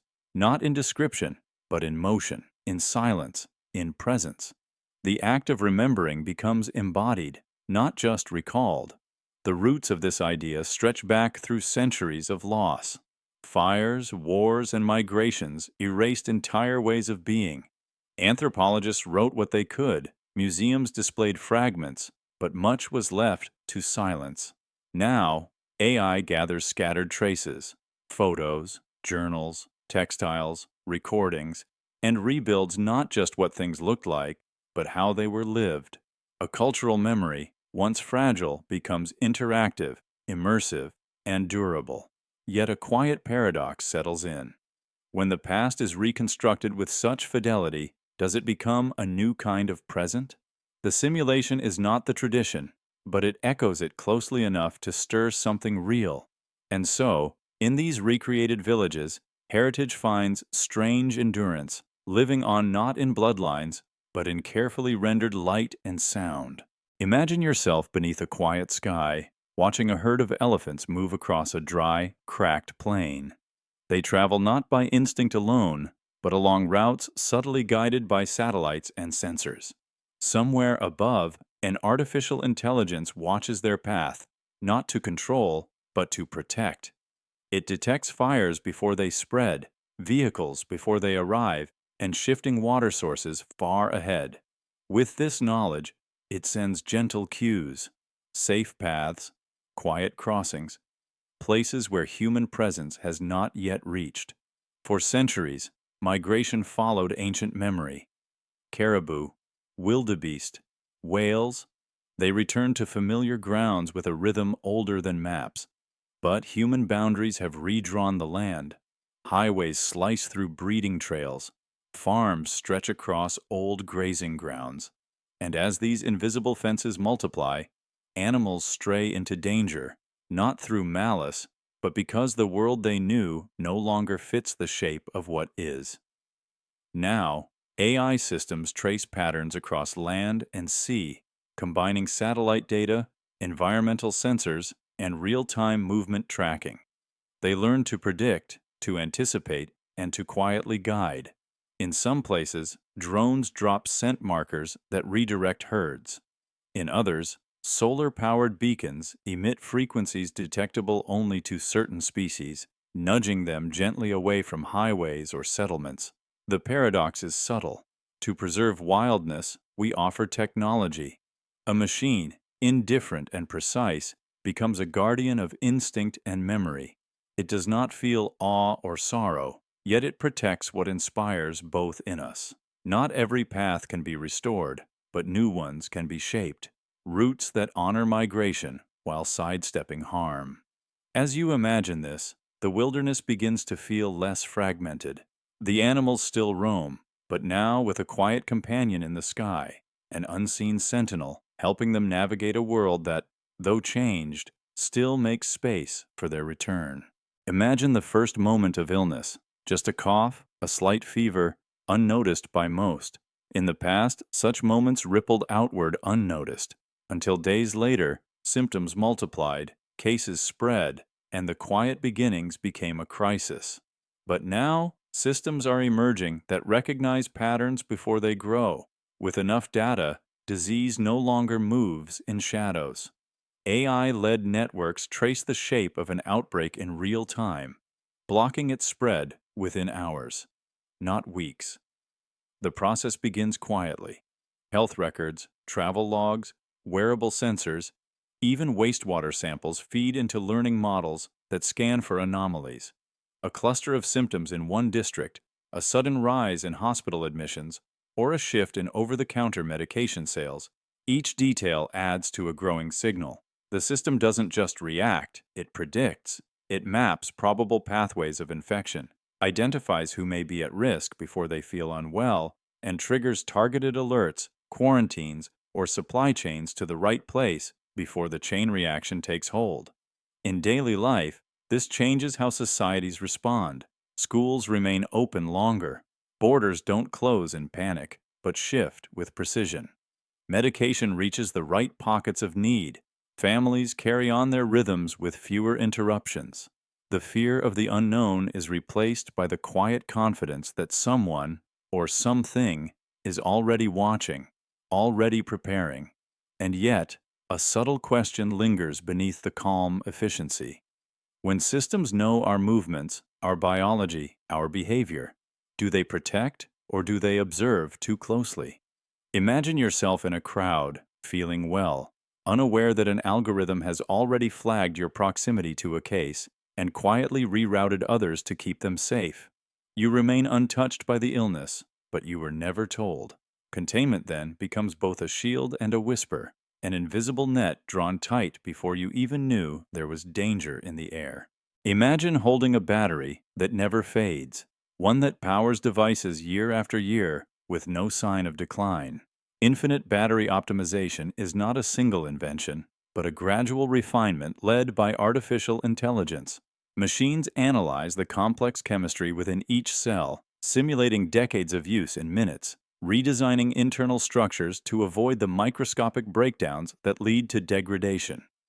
Layer by layer, AI adjusts materials, pathways, and temperatures until the battery no longer loses charge cycles. It simply endures. In earlier designs, all batteries aged. Over time, lithium builds up where it shouldn't, electrolytes weaken, and energy fades.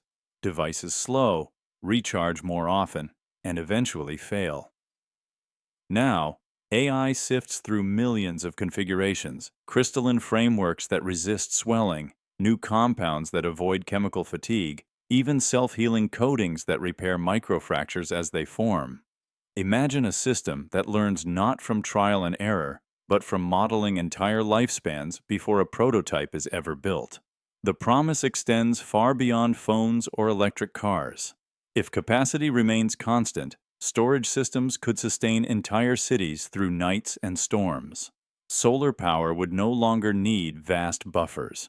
Remote regions could thrive without constant replacements. And in space, where repair is impossible, a truly persistent battery might change the limits of exploration. Still, the concept remains in development. Prototypes exist, but universal application requires time. Yet the direction is clear. Infinite battery optimization shifts the question from how long will it last to how far can it take us?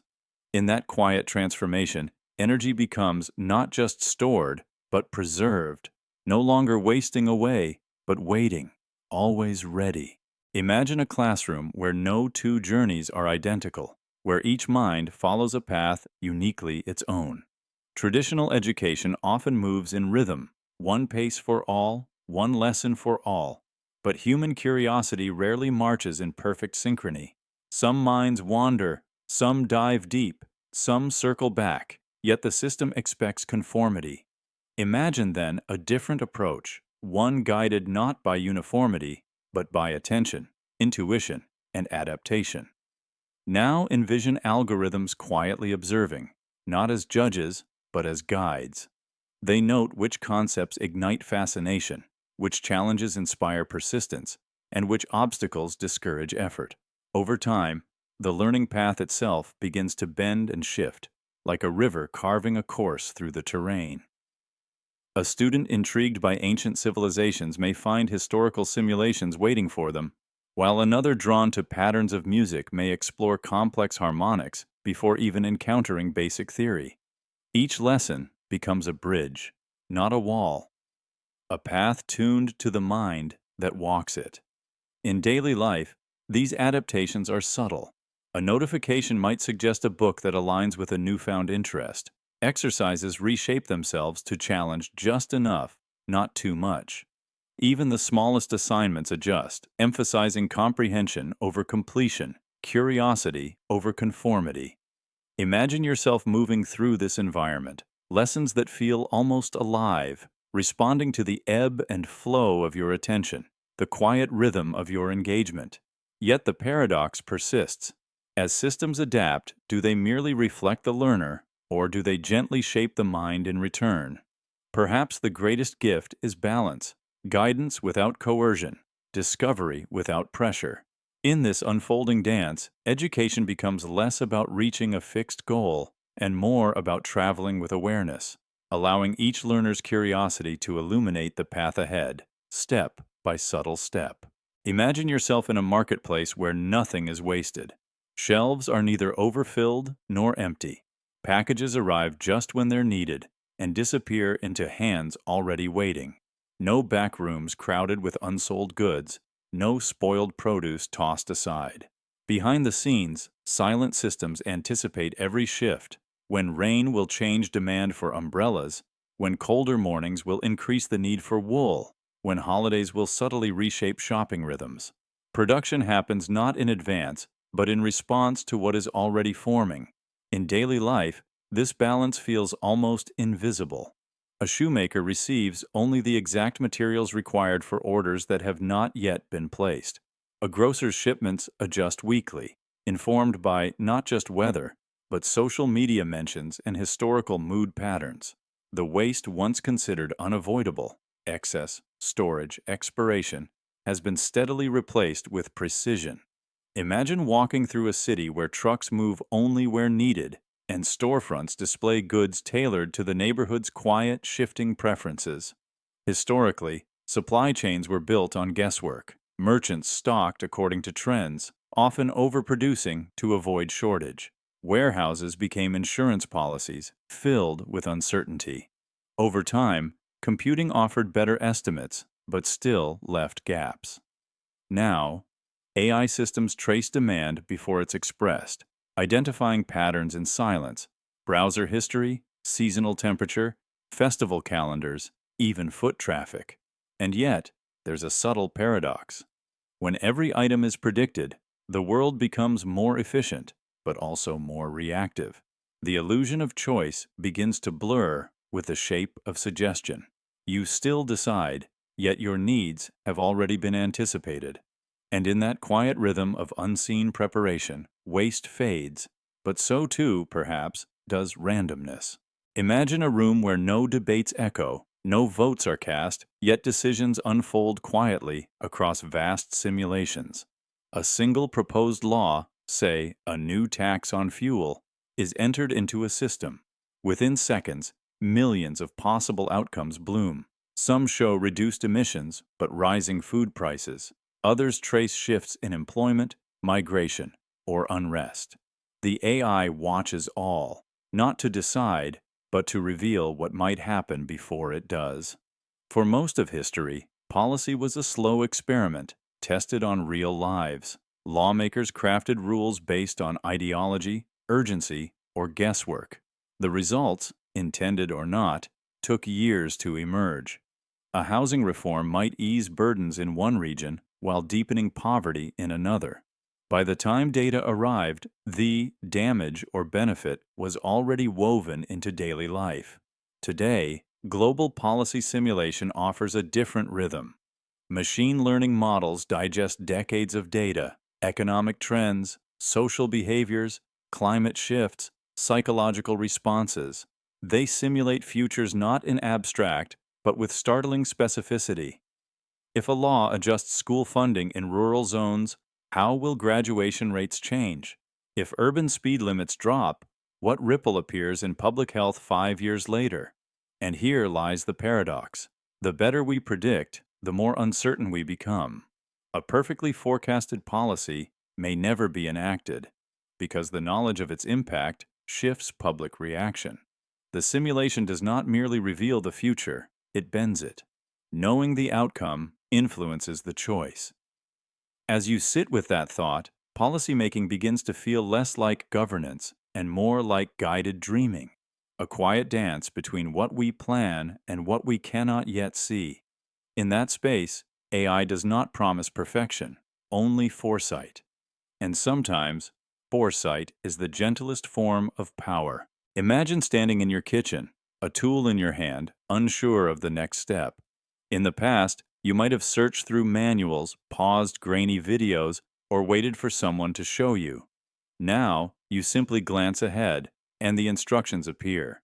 Through augmented reality guided by AI, each movement is demonstrated with clarity, hovering over real objects, as if a patient teacher stood beside you, never hurrying, never growing tired.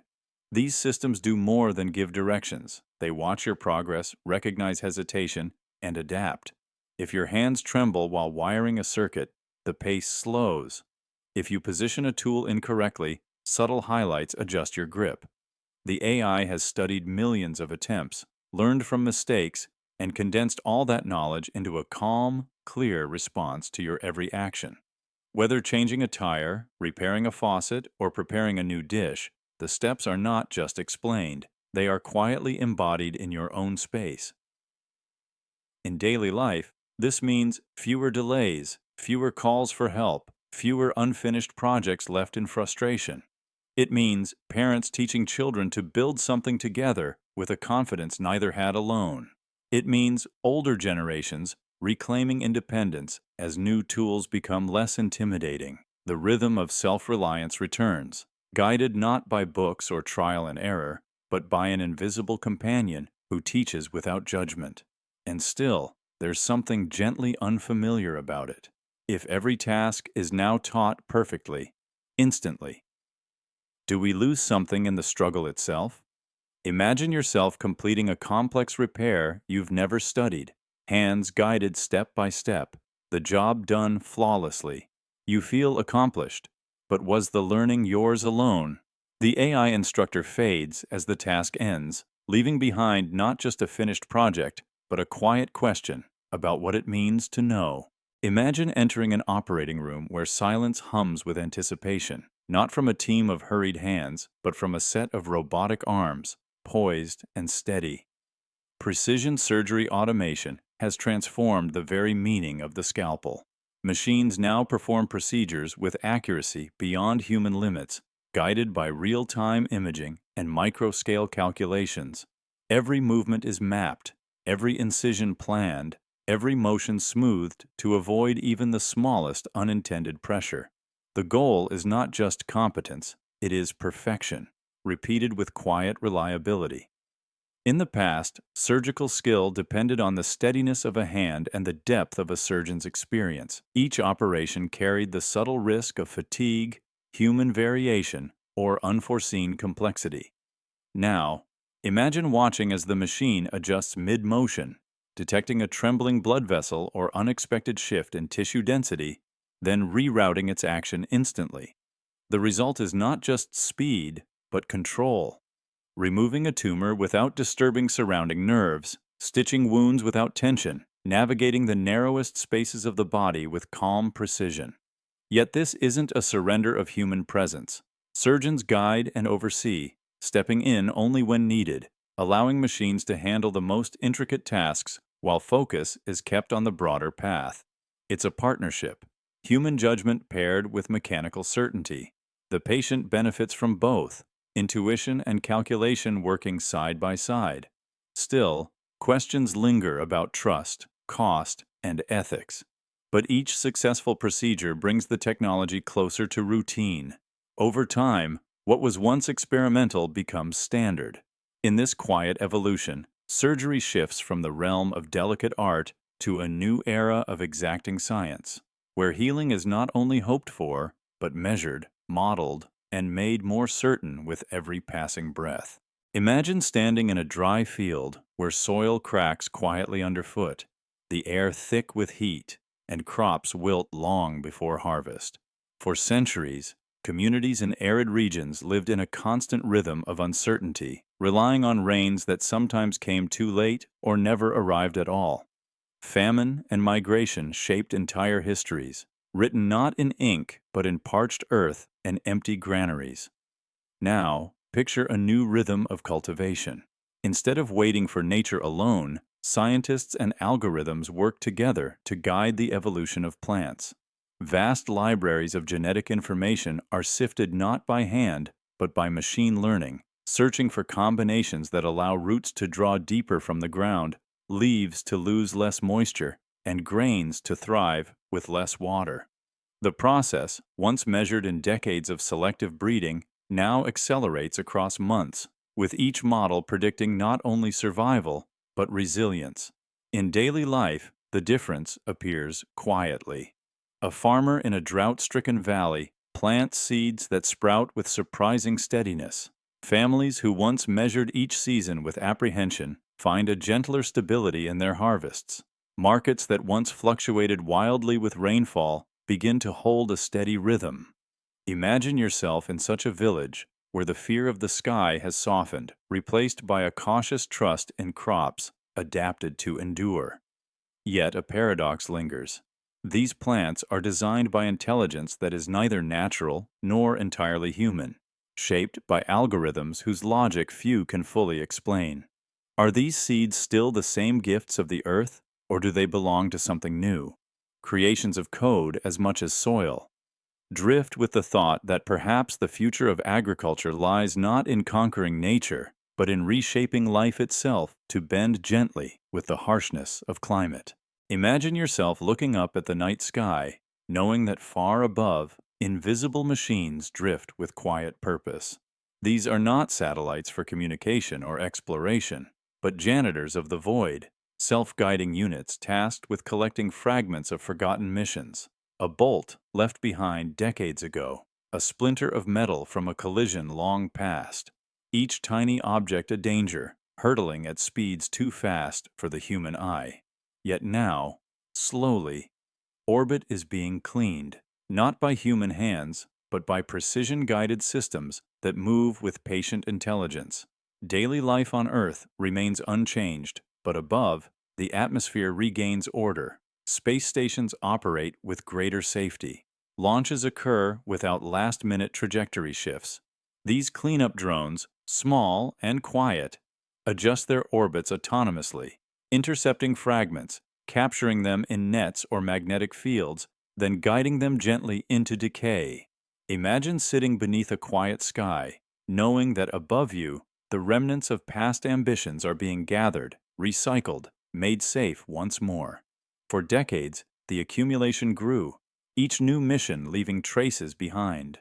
Warnings were raised, collisions occurred, but action was slow. The problem, too vast for individual intervention, required a shift in thinking. Now, with autonomous systems tracking thousands of fast-moving shards, the solution unfolds without drama. It is a quiet choreography of repair, unseen by most, but vital for all. And yet, a quiet paradox remains. Machines clean what machines once left behind. Progress now includes the task of unmaking its debris.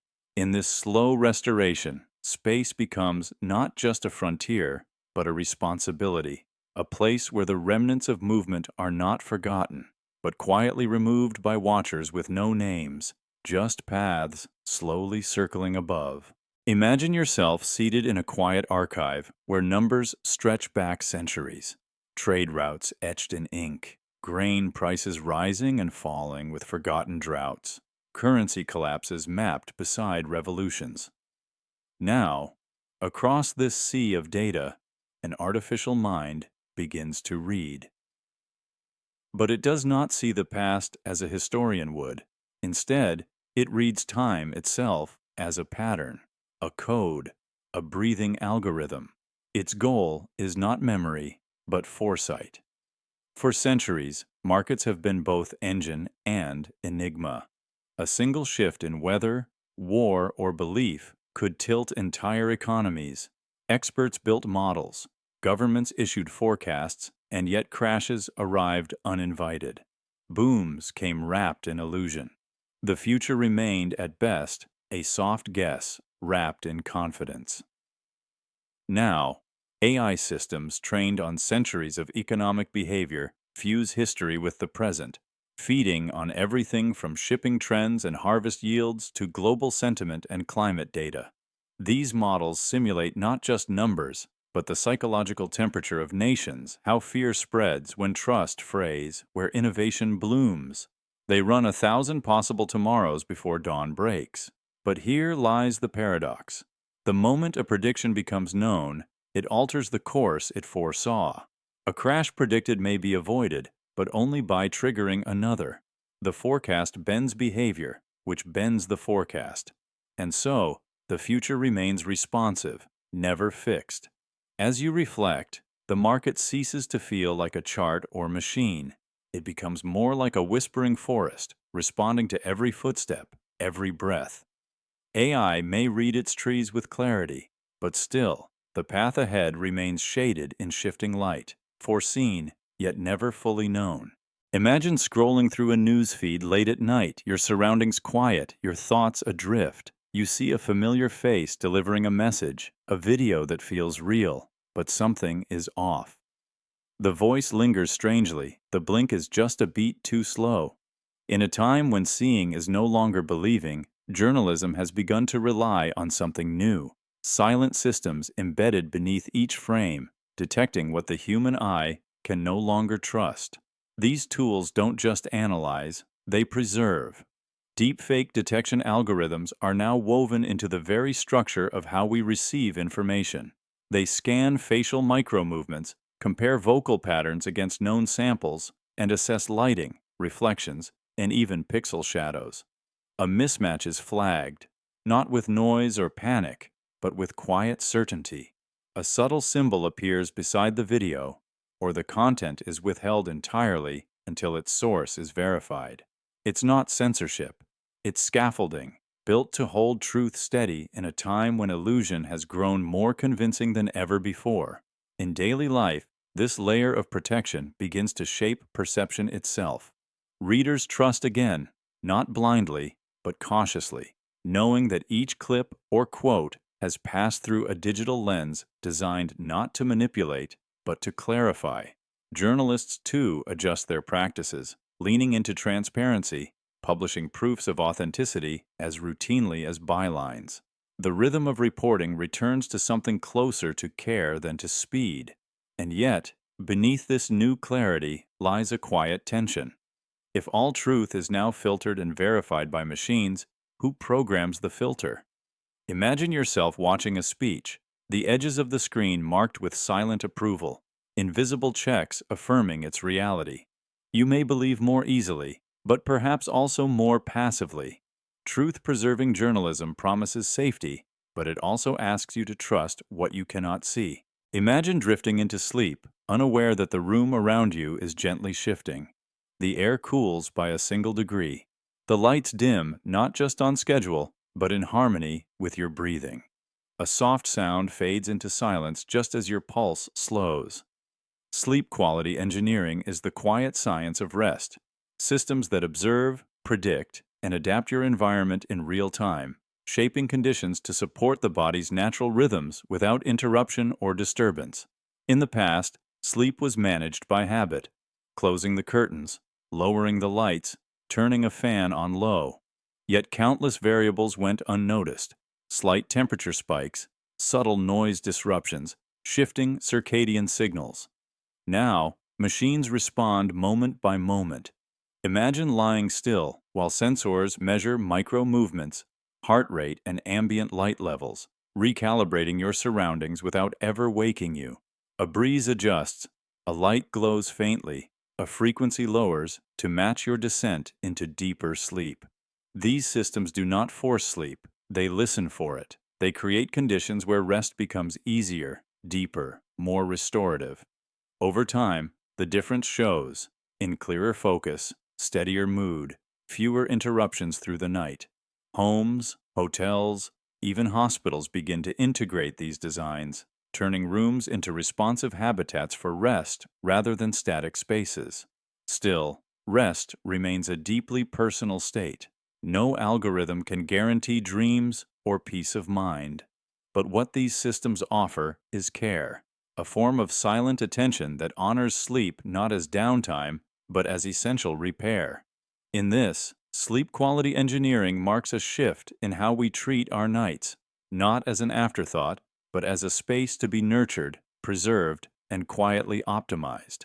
Imagine the hours after a disaster, when homes are gone and landscapes altered. Survivors gather in open fields, along roadsides, or near broken walls, seeking cover from sun, rain, or cold. For centuries, shelter in such moments meant tents hastily stitched, wooden frames built by hand, or borrowed corners of surviving structures. They were temporary and fragile, often arriving too late or too few to meet the need. Now picture a quiet shift. Artificial intelligence guides the design of shelters that appear not in weeks, but within hours. Materials are chosen not by guesswork, but by analysis.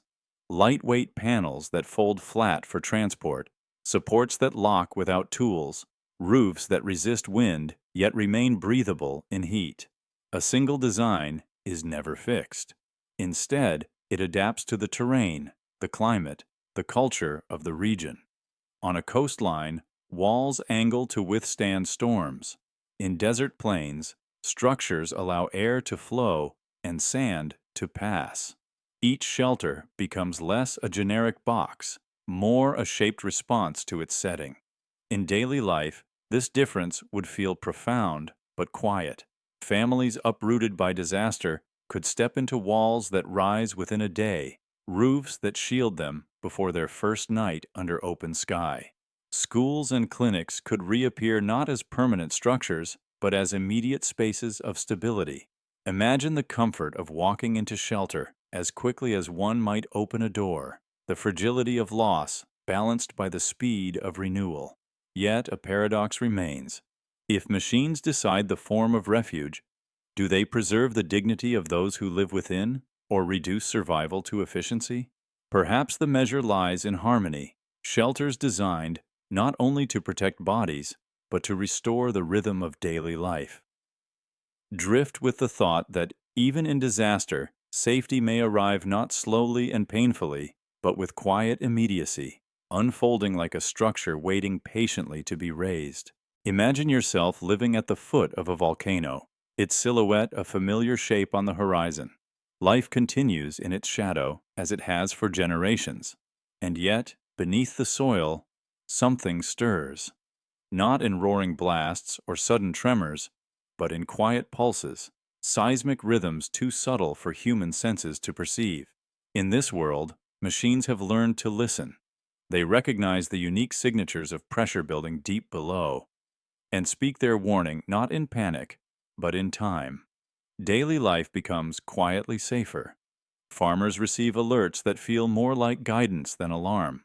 Children are taught not only the myths of the mountain, but also how its breadth can be measured. Entire villages move calmly along well-practiced paths when the data advises it, not because fire has been seen, but because pattern has been recognized. Imagine being warned days before any smoke appears, not by instinct or folklore, but by a system trained to notice what no one else can. Historically, communities relied on signs from nature, the behavior of animals, the smell of sulfur, the sudden drying of wells. Later, scientists set up instruments, capturing vibrations and pressure changes. But prediction remained imperfect, scattered, slow. Today, vast datasets from eruptions across the globe are fed into learning systems, allowing them to recognize not just danger, but its specific timeline and scale. Still, the paradox lingers. A volcano is ancient, wild, beyond control. And yet, with enough listening, even its fury follows a pattern. In this blend of old danger and new foresight, the line between chaos and safety is redrawn, not through domination, but through quiet understanding. The mountain still speaks, but now we finally know how to hear. Imagine standing at the edge of a moment no one ever photographed.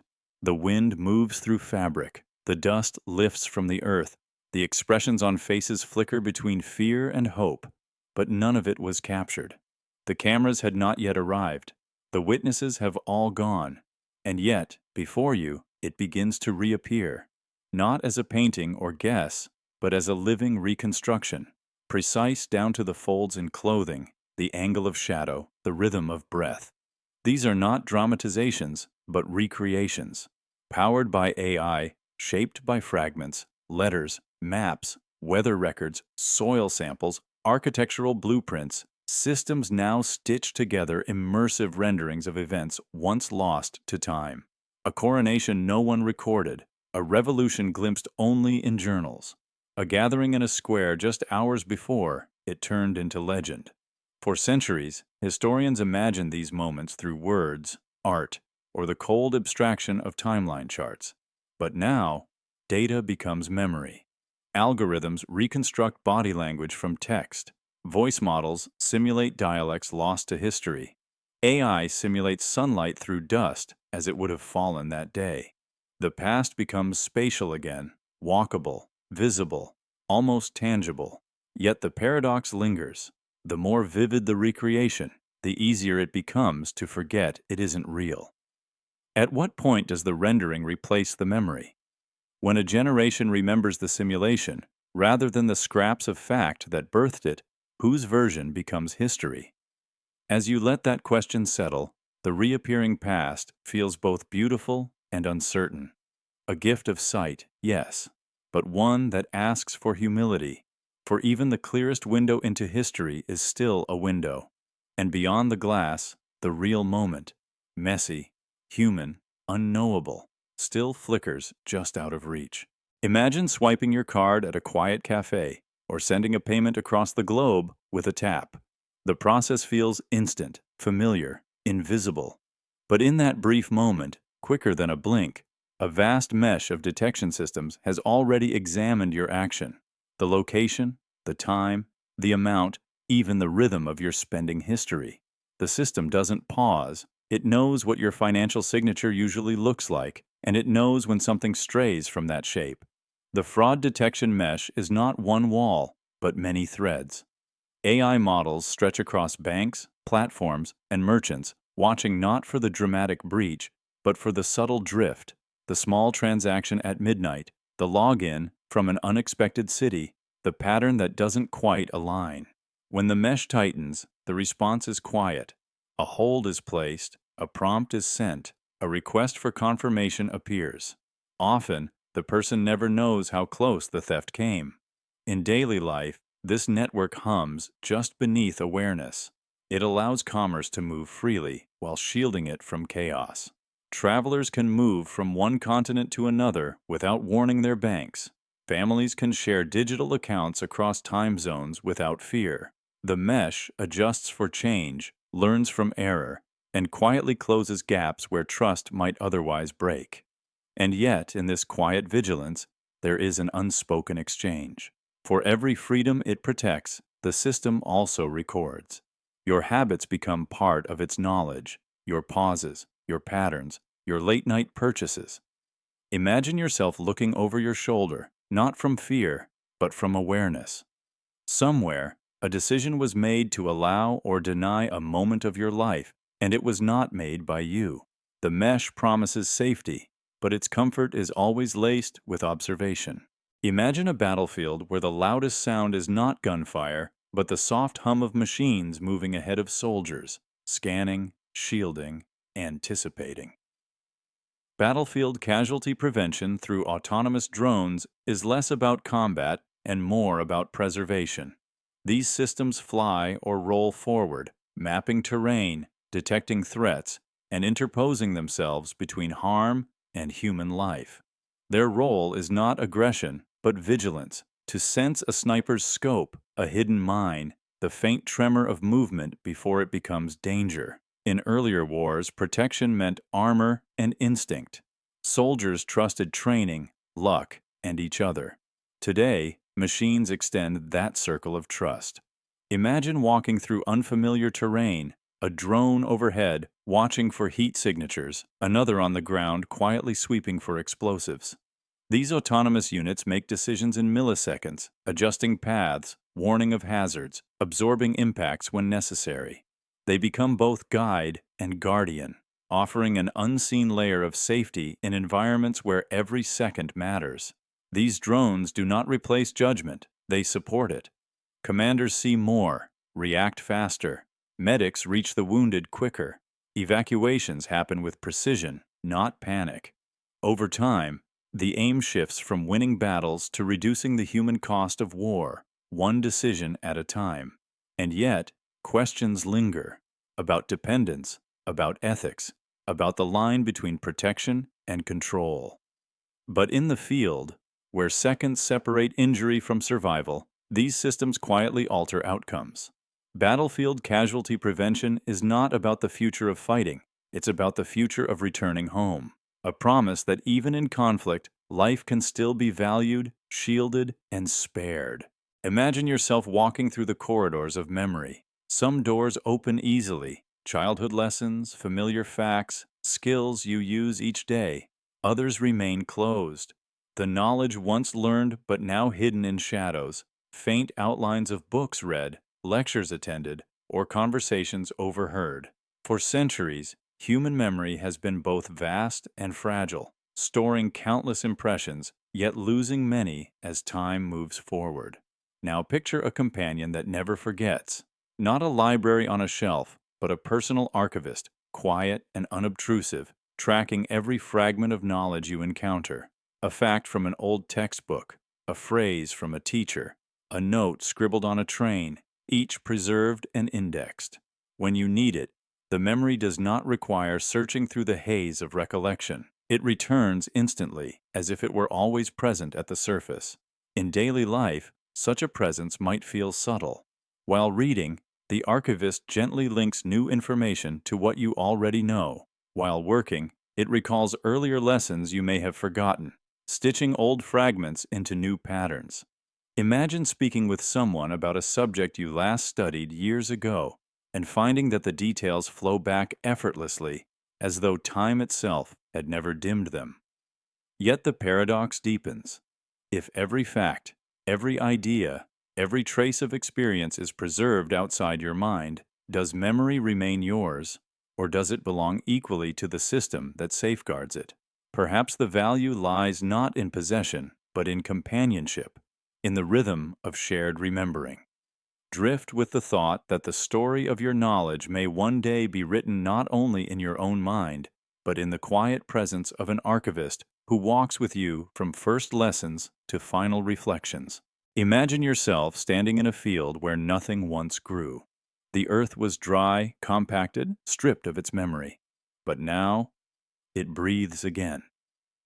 Machines have arrived, not to plow or harvest, but to listen. Sensors scan the soil, mapping its chemistry, texture, and history. Microscopic data is gathered. The absence of nitrogen, the imbalance of pH, the long-forgotten roots that once fed this place. Slowly, the healing begins. Daily life on the land shifts in rhythm. A farmer no longer guesses at what the earth might need. Instead, an interface reveals hidden patterns, where to place certain seeds, when to rest a patch, how to rebuild microbial life.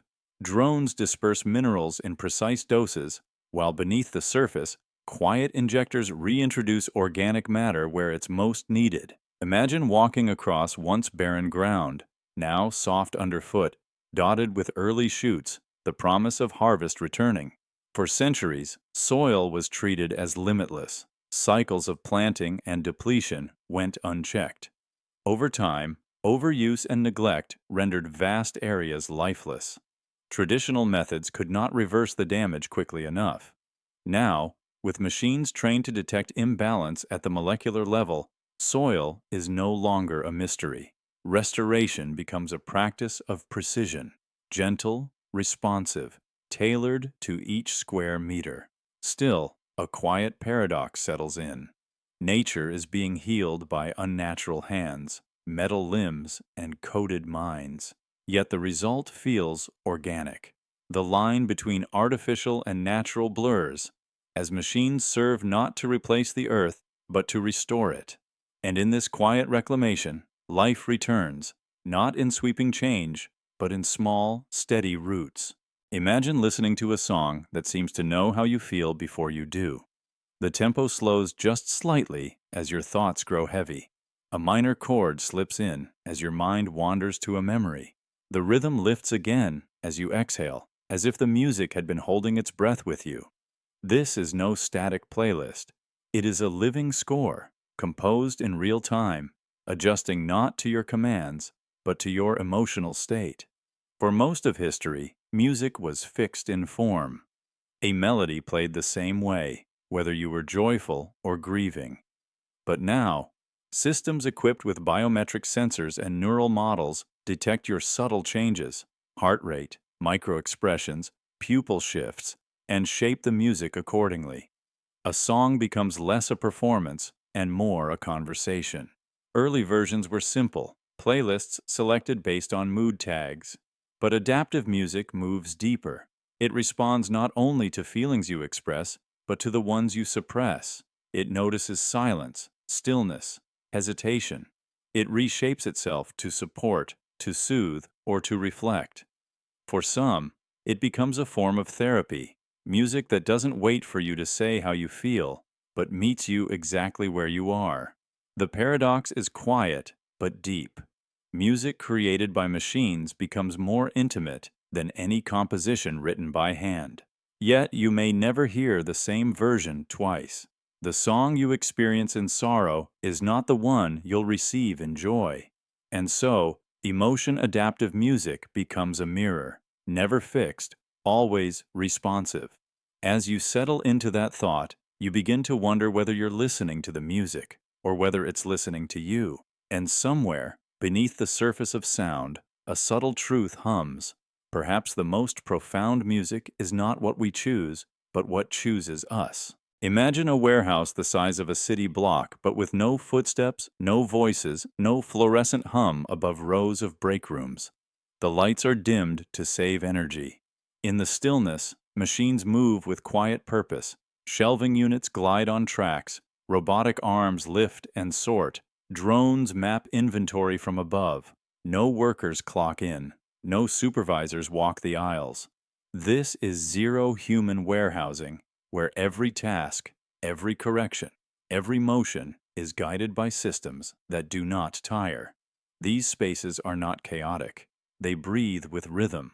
Orders arrive in streams, translated instantly into routes and retrievals. Algorithms balance speed against efficiency, predicting which goods will be needed before the request is made. Inventory is reshuffled constantly, not by human memory, but by self-optimizing models that adjust positions based on seasonal shifts, upcoming trends, and real-time logistics. In daily life, the effects are subtle but constant. A package arrives sooner than expected. A missing item is found before it was noticed. Supply chains ripple across continents, synchronized by silent coordination. Holidays bring no delays. Weather causes no panic. The rhythm of commerce becomes frictionless, faster, quieter, strangely weightless. And yet, in this calm precision, something human is absent. Imagine standing at the edge of such a warehouse, watching the flow from behind a glass wall. There are no lunch breaks, no conversations over conveyor belts, no scrawled notes tucked behind crates. Just quiet motion, uninterrupted. The goods arrive, the packages leave, and the center holds. It is a marvel of efficiency, and a mirror to a future where not all progress requires our presence. Imagine sitting in quiet stillness while a small device resting near your temple gently listens, not to your words, but to the rhythms of your mind. Real-time brain health scanning is no longer confined to hospital visits or invasive imaging. Through non-invasive sensors and machine learning, these systems now monitor mental health continuously, quietly, and without disruption.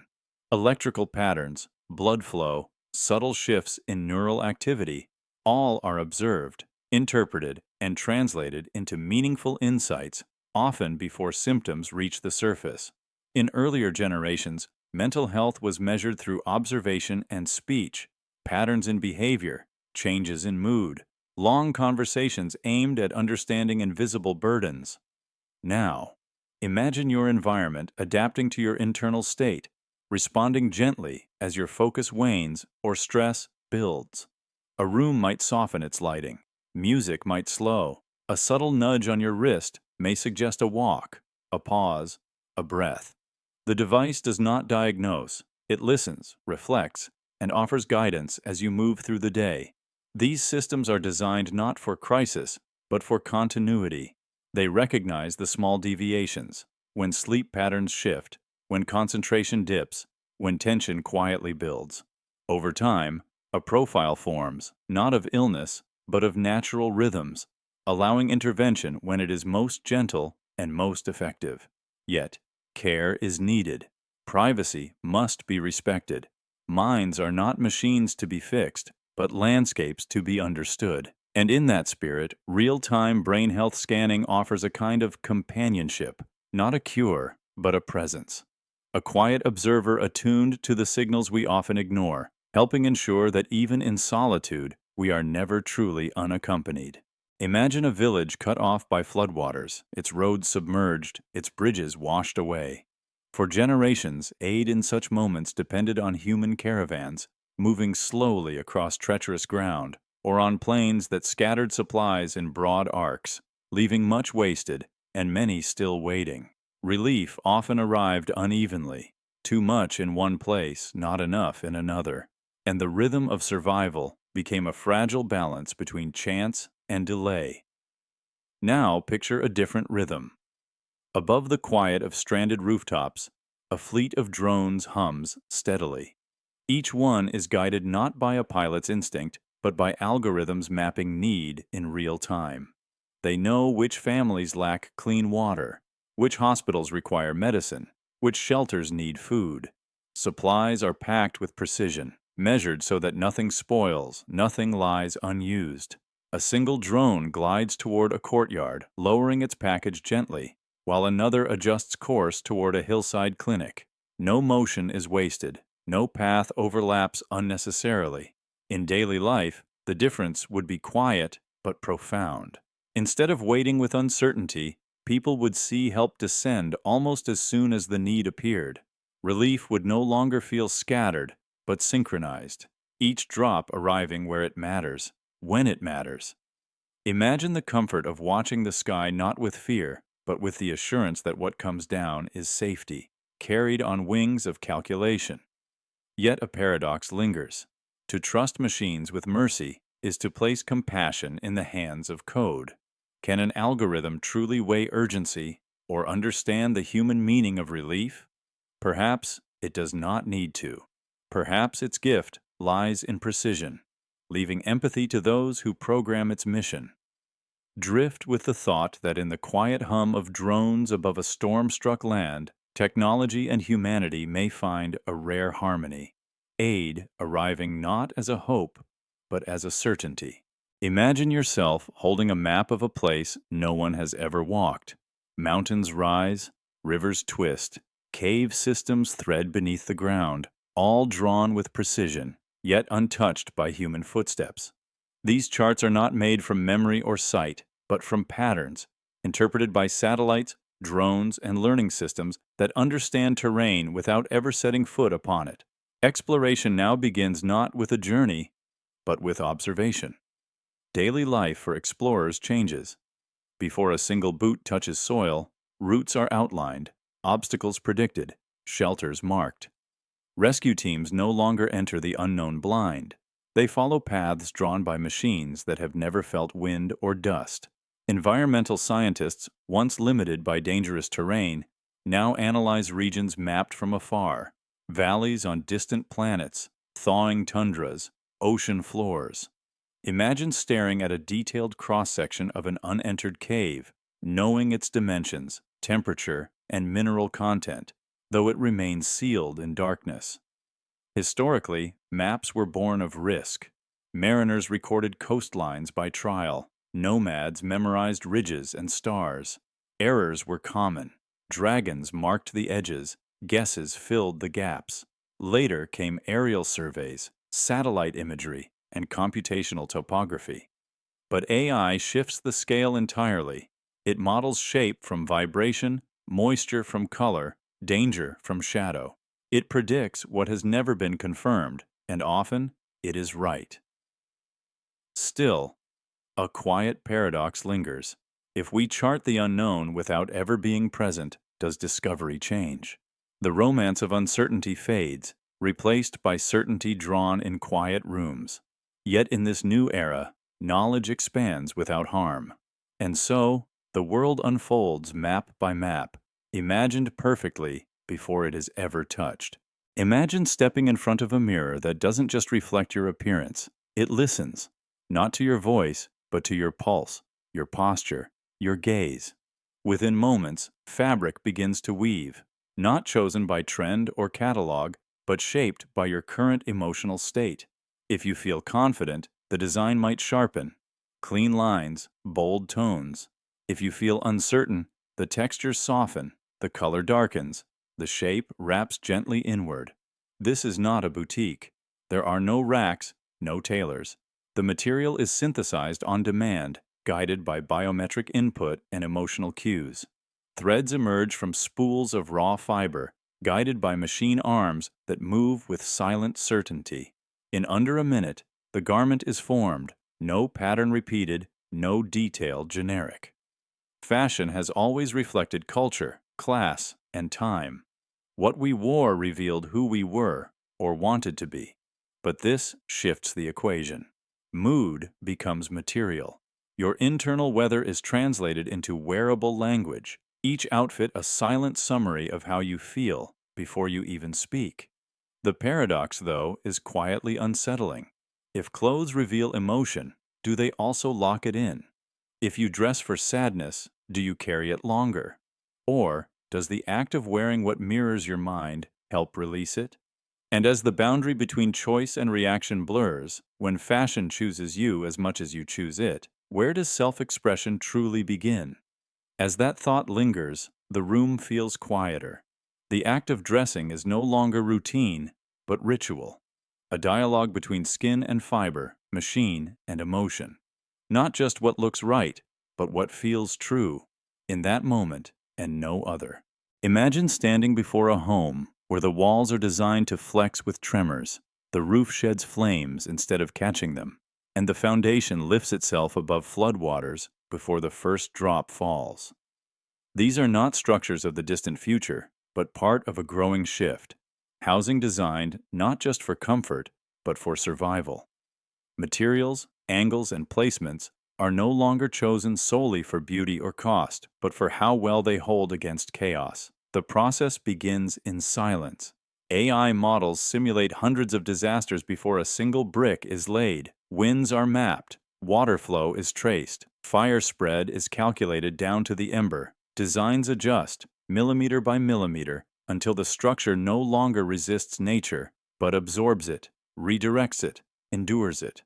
A wall may bend without breaking. A vent may seal when smoke is near. A foundation may rise with the tide and lower once it passes. Daily life inside these homes feels unremarkable until something begins to shift. When tremors roll beneath the earth, the floor steadies itself. When smoke approaches, shutters close, filters engage. For residents, danger becomes less of an interruption and more of a moment quietly addressed in the background. And yet, this resilience carries a quiet reflection. If our homes now shield us from what once defined survival, wind, water, fire, do we lose something in forgetting their power? Imagine waking after a storm, your home untouched, your sleep unbroken. You may feel grateful, but also distant. These homes protect, but they also soften the memory of what it means to rebuild. Imagine a field once alive with the hum of bees, now quiet beneath a pale sky. In regions where pollinators have vanished due to drought, pesticide drift, or collapse, an artificial hum takes their place. Precision pollinator guidance relies on robotic bees, tiny autonomous drones engineered to mimic the movements of natural pollinators. They do not wander at random. Guided by GPS, wind data, and real-time bloom analysis, they follow precise paths, brushing against blossoms with soft synthetic hairs, transferring life from flower to flower. In earlier times, pollination was simply part of the season. sunlight, bees, and blossoms aligned without question. Now, in collapse zones where ecology has faltered, machines step in not as conquerors, but as quiet caretakers. Imagine yourself walking through a failing orchard as hundreds of drones rise at dawn, navigating between petals, their paths informed by satellite and soil. Each movement restores a process once invisible, now made deliberate. The goal is not replacement, but resilience. Where native species struggle, these robotic guides offer time for ecosystems to recover, for agricultural systems to adapt. They allow crops to thrive where they otherwise might not, protecting food supplies in regions strained by climate and change, yet their presence also reminds us of fragility. These machines do what nature once did freely. Their success is not a triumph, but a signal, an opportunity to rethink how we support the natural systems that still remain. In this blend of precision and necessity, robotic pollinators offer both a solution and a question. How long can we rely on machines to do what once happened without effort? And what might it take to bring the bees home again? Character count: 1,945 within. Imagine yourself speaking casually with a friend, your voice steady, your posture relaxed. To the human ear, nothing seems unusual. Yet within the sound of your words, within the way your shoulders carry their weight, subtle changes may already be taking shape, tiny shifts that signal the earliest stages of illness. For centuries, such signs passed unnoticed, revealed only when symptoms grew strong enough to demand attention. Diagnosis often arrived late, long after the body had whispered its first warnings. Now, picture artificial intelligence listening quietly, not to intrude, but to observe. Algorithms trained on countless voices recognize when tone dips or breath catches in a way that is almost imperceptible. Cameras measuring posture detect slight imbalances, a stiffness in movement, or fatigue settling into muscles. Each signal alone might mean little, but together they form a pattern, an early note in the rhythm of decline, noticed long before human awareness would have stirred. In daily life, the presence of such a system feels subtle. A gentle alert suggests rest after noticing strain in your tone. A reminder to drink water appears when posture hints at fatigue. For someone speaking in a meeting or calling a loved one, the system quietly marks what they cannot feel themselves. Imagine the comfort of knowing illness does not arrive suddenly, but announces itself gently, in warnings you might otherwise have missed. Yet a paradox lingers.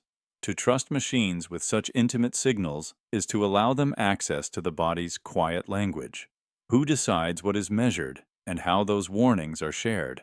Still, drift with the thought that in the soft cadence of your own voice and the rhythm of your stance, guardians may already be listening, offering health not as reaction, but as anticipation. Imagine yourself listening to a voice speaking words you've never heard, soft syllables shaped by centuries of use, echoing rhythms from a village that may no longer exist. The speaker is not a person, but a model trained on fragments, a prayer passed down orally, a lullaby caught on tape, a single diary written in phonetic script. In this world, language does not vanish. Even as its last fluent speakers fall silent, the voice remains, remembered, reconstructed, and ready to teach once more. Daily life in this space becomes unexpectedly expansive. A student in another hemisphere learns to greet, to joke, to mourn in a tongue once thought lost. A digital archive reads bedtime stories in languages that haven't been spoken for generations. Voice assistants echo dialects once confined to a single mountain path. Imagine opening an app and hearing the exact tone your ancestor might have used to call someone home at dusk. The roots of this idea go back to a long pattern of disappearance. Colonization, migration, and modern schooling systems pushed countless languages into silence. Linguists raced to document what they could, recording elders, copying old texts, preserving vocabulary lists like seeds in a vault. But now, machine learning offers something more. A way not just to store, but to simulate. Models trained on minimal input begin to grasp grammar, rhythm, and tone, making revival possible even after natural speakers are gone. And yet, a quiet question remains. Can a language truly live without a living culture? AI can mimic structure, repeat cadence, but it cannot yet carry memory, gesture, or the shared silence between familiar words.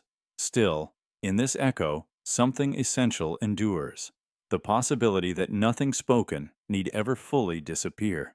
Imagine waking up in a city that seems to breathe with you. The streets adjust their timing so your morning walk avoids traffic.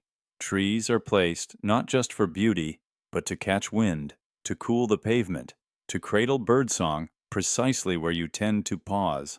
Buses arrive when they're needed, not when the schedule dictates. The city is not static. It learns, it remembers, it reconfigures. For centuries, cities grew from compromise. Defense gave way to trade. Roads followed rivers. Buildings rose in bursts of invention and error. Urban plans were drawn with rulers, then redrawn with regret. Grid systems ignored sun paths, highways carved through neighborhoods, and green spaces were often left as afterthoughts. But now, AI begins to see the city not as lines on paper, but as a living organism. By processing millions of data points, sunlight angles, pedestrian movement, emergency response times, noise levels, even emotional responses logged anonymously through wearable tech, AI systems redesign neighborhoods in simulation before they're ever built. Homes angle toward light, playgrounds appear where laughter once faded, energy flows where it's needed most. The paradox is soft but profound. A machine with no senses creates spaces that feel more human. Streets begin to curve where straight lines once dominated. Buildings breathe with the wind, not against it. The city becomes less a statement of control and more a landscape of care. As you wander through this imagined city, you feel it, not as invention, but as invitation. Each corner designed not just for movement, but for meaning. A future where cities don't grow on top of us, but gently around us. Imagine standing at the edge of a glacier, the air cold and quiet, the ice beneath your feet ancient and slowly slipping toward disappearance. For decades, the loss of glaciers has been a slow unraveling, too vast to stop, too quiet to notice day by day. But now, systems are being developed that do not attempt to halt nature, only to slow its descent. Glacier melt management is not about control. It's about timing, about softening the pace of change without disturbing what still endures. These systems do not build walls or dams. Instead, they work gently. Cooled blankets spread across vulnerable ice sheets, subterranean tunnels that redirect warm water away from critical zones, reflective coatings that reduce heat absorption, AI models study weather patterns, solar radiation, and meltwater flow, adjusting interventions with care. The aim is not to freeze the inevitable, but to extend the life of what still remains, without pushing too hard against the balance of surrounding ecosystems. In daily life, few would notice. Rivers downstream continue to flow. Flora and fauna adapt as they always have. But the timing changes. A flood delayed by months gives time to prepare. A community that once feared annual loss may now plan decades ahead. Hydroelectric systems stabilize. Drinking water supplies become more predictable. The rhythm of melt, once urgent, becomes measured. And yet, the stillness of the ice holds a question. If we learn to preserve without conquering, do we also learn to listen more deeply to the pace of nature? Imagine standing once more at the glacier's edge, watching a slow drip fall from a frozen ridge. It no longer feels like a warning. It feels like a conversation between what must change and what we still have time to protect. Imagine entering a quiet room and being greeted not by a person, but by a presence, projected in midair, standing at full height, looking into your eyes. Realistic hologram interaction brings conversation to life in 3 dimensions, where AI-driven avatars speak, gesture, and respond as if truly present. These holograms are not stiff recordings or distant projections. They breathe subtly, blink naturally, and adjust their posture in real time, mirroring the flow of your words, pausing when you pause, listening as if they truly hear. In earlier attempts, digital interaction remained trapped behind screens, flat, flickering, often delayed. Now, artificial intelligence meets holographic rendering, allowing for conversation that feels embodied. Imagine yourself asking a question aloud and watching the figure before you lean slightly forward, processing, then answering with calm clarity. The voice responds with the nuance of tone and rhythm. The expression shifts as it might in a real person: curiosity, warmth, reflection, all woven into light and data. These holograms do not aim to deceive, but to ease the boundary between machine and human. They serve as companions, guides, translators, tutors, stepping into roles where presence matters more than simply providing answers.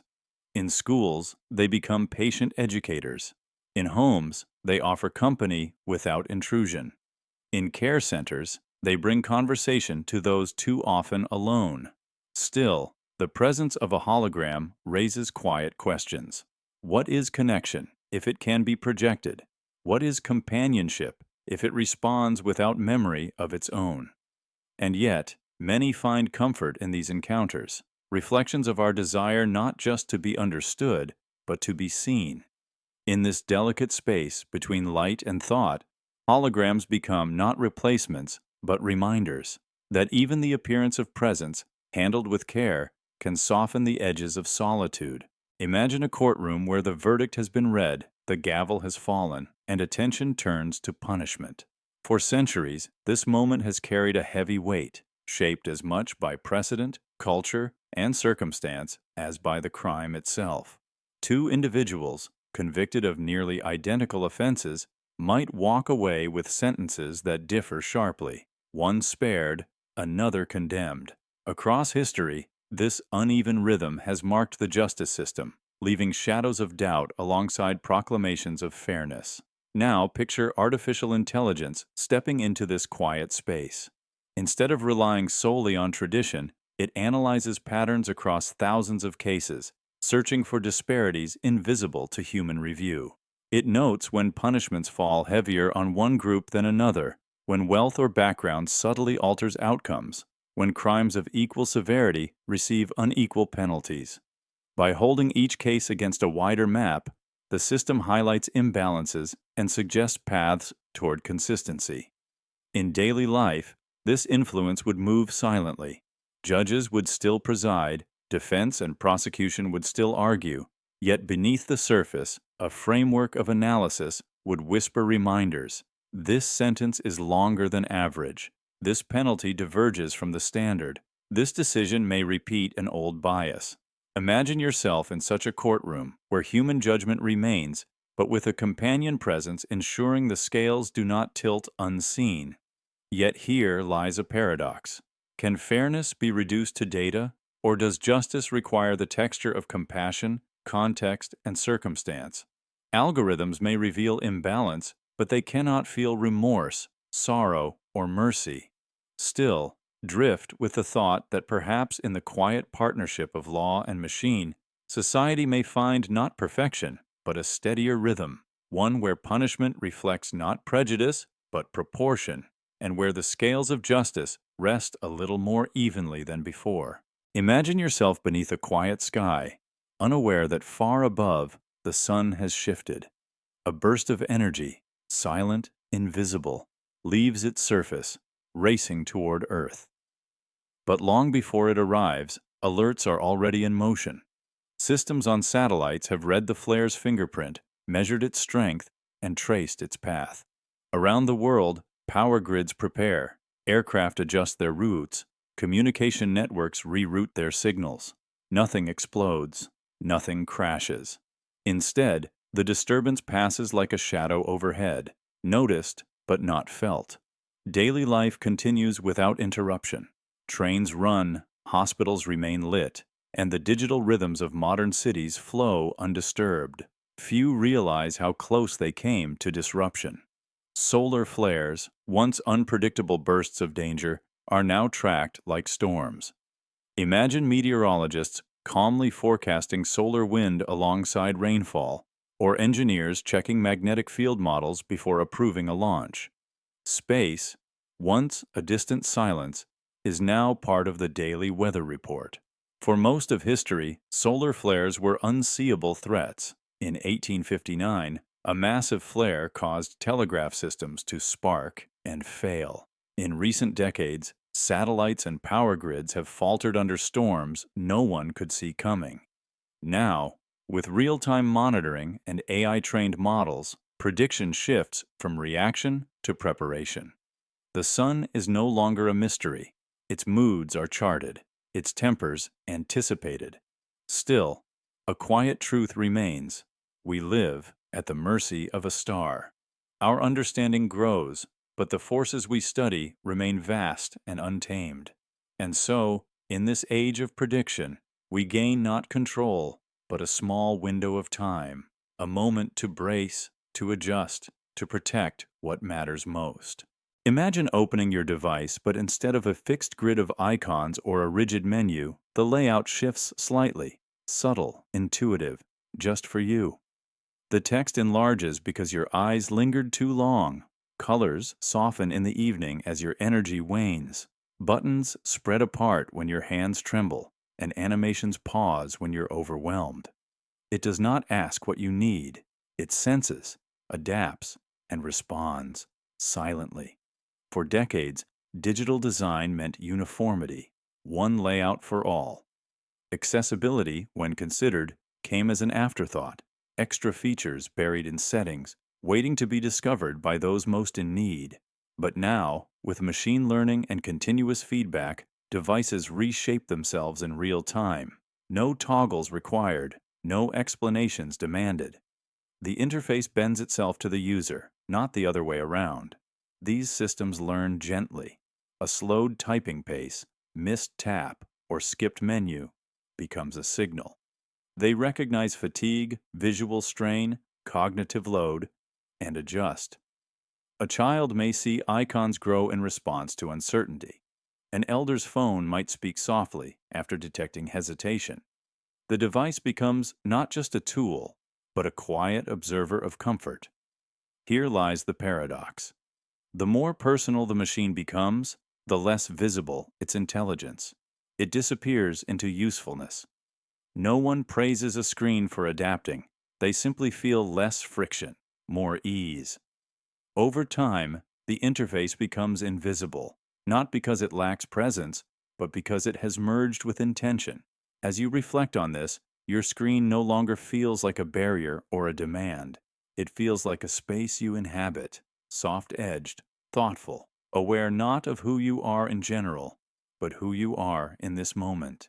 And that may be the deepest kind of accessibility, one that doesn't offer accommodation, but quiet understanding. Imagine arriving at a distant clinic, thousands of miles from home, and hearing the doctor speak your name, not from a form you filled moments before, but from a global record that already knows your story. Your allergies, your medications, the rhythm of your past treatments, all available in seconds, across languages, borders, and time zones. This is the quiet promise of a global health data link, where AI weaves together fragmented histories to offer care that is not only faster, but deeper. The system does not rely on memory or paperwork. It draws from hospitals, pharmacies, personal devices, cross-checking entries, resolving inconsistencies, translating terms into common meaning. A prescription written in Mumbai is recognized in Berlin. A vaccination received in Nairobi is confirmed in Tokyo. The data travels ahead of the patient, forming a silent map of their health long before they arrive. In daily life, this could mean fewer repeated tests, fewer errors, faster diagnoses. A traveler receives the same quality of care abroad as at home. A chronic illness is tracked continuously, even as a person moves from city to village and back again. Emergencies become less chaotic. The system remembers even when the person cannot.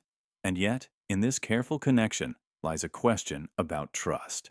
when every heartbeat, every dose, every visit is recorded and shared, who listens, and who decides what should be remembered.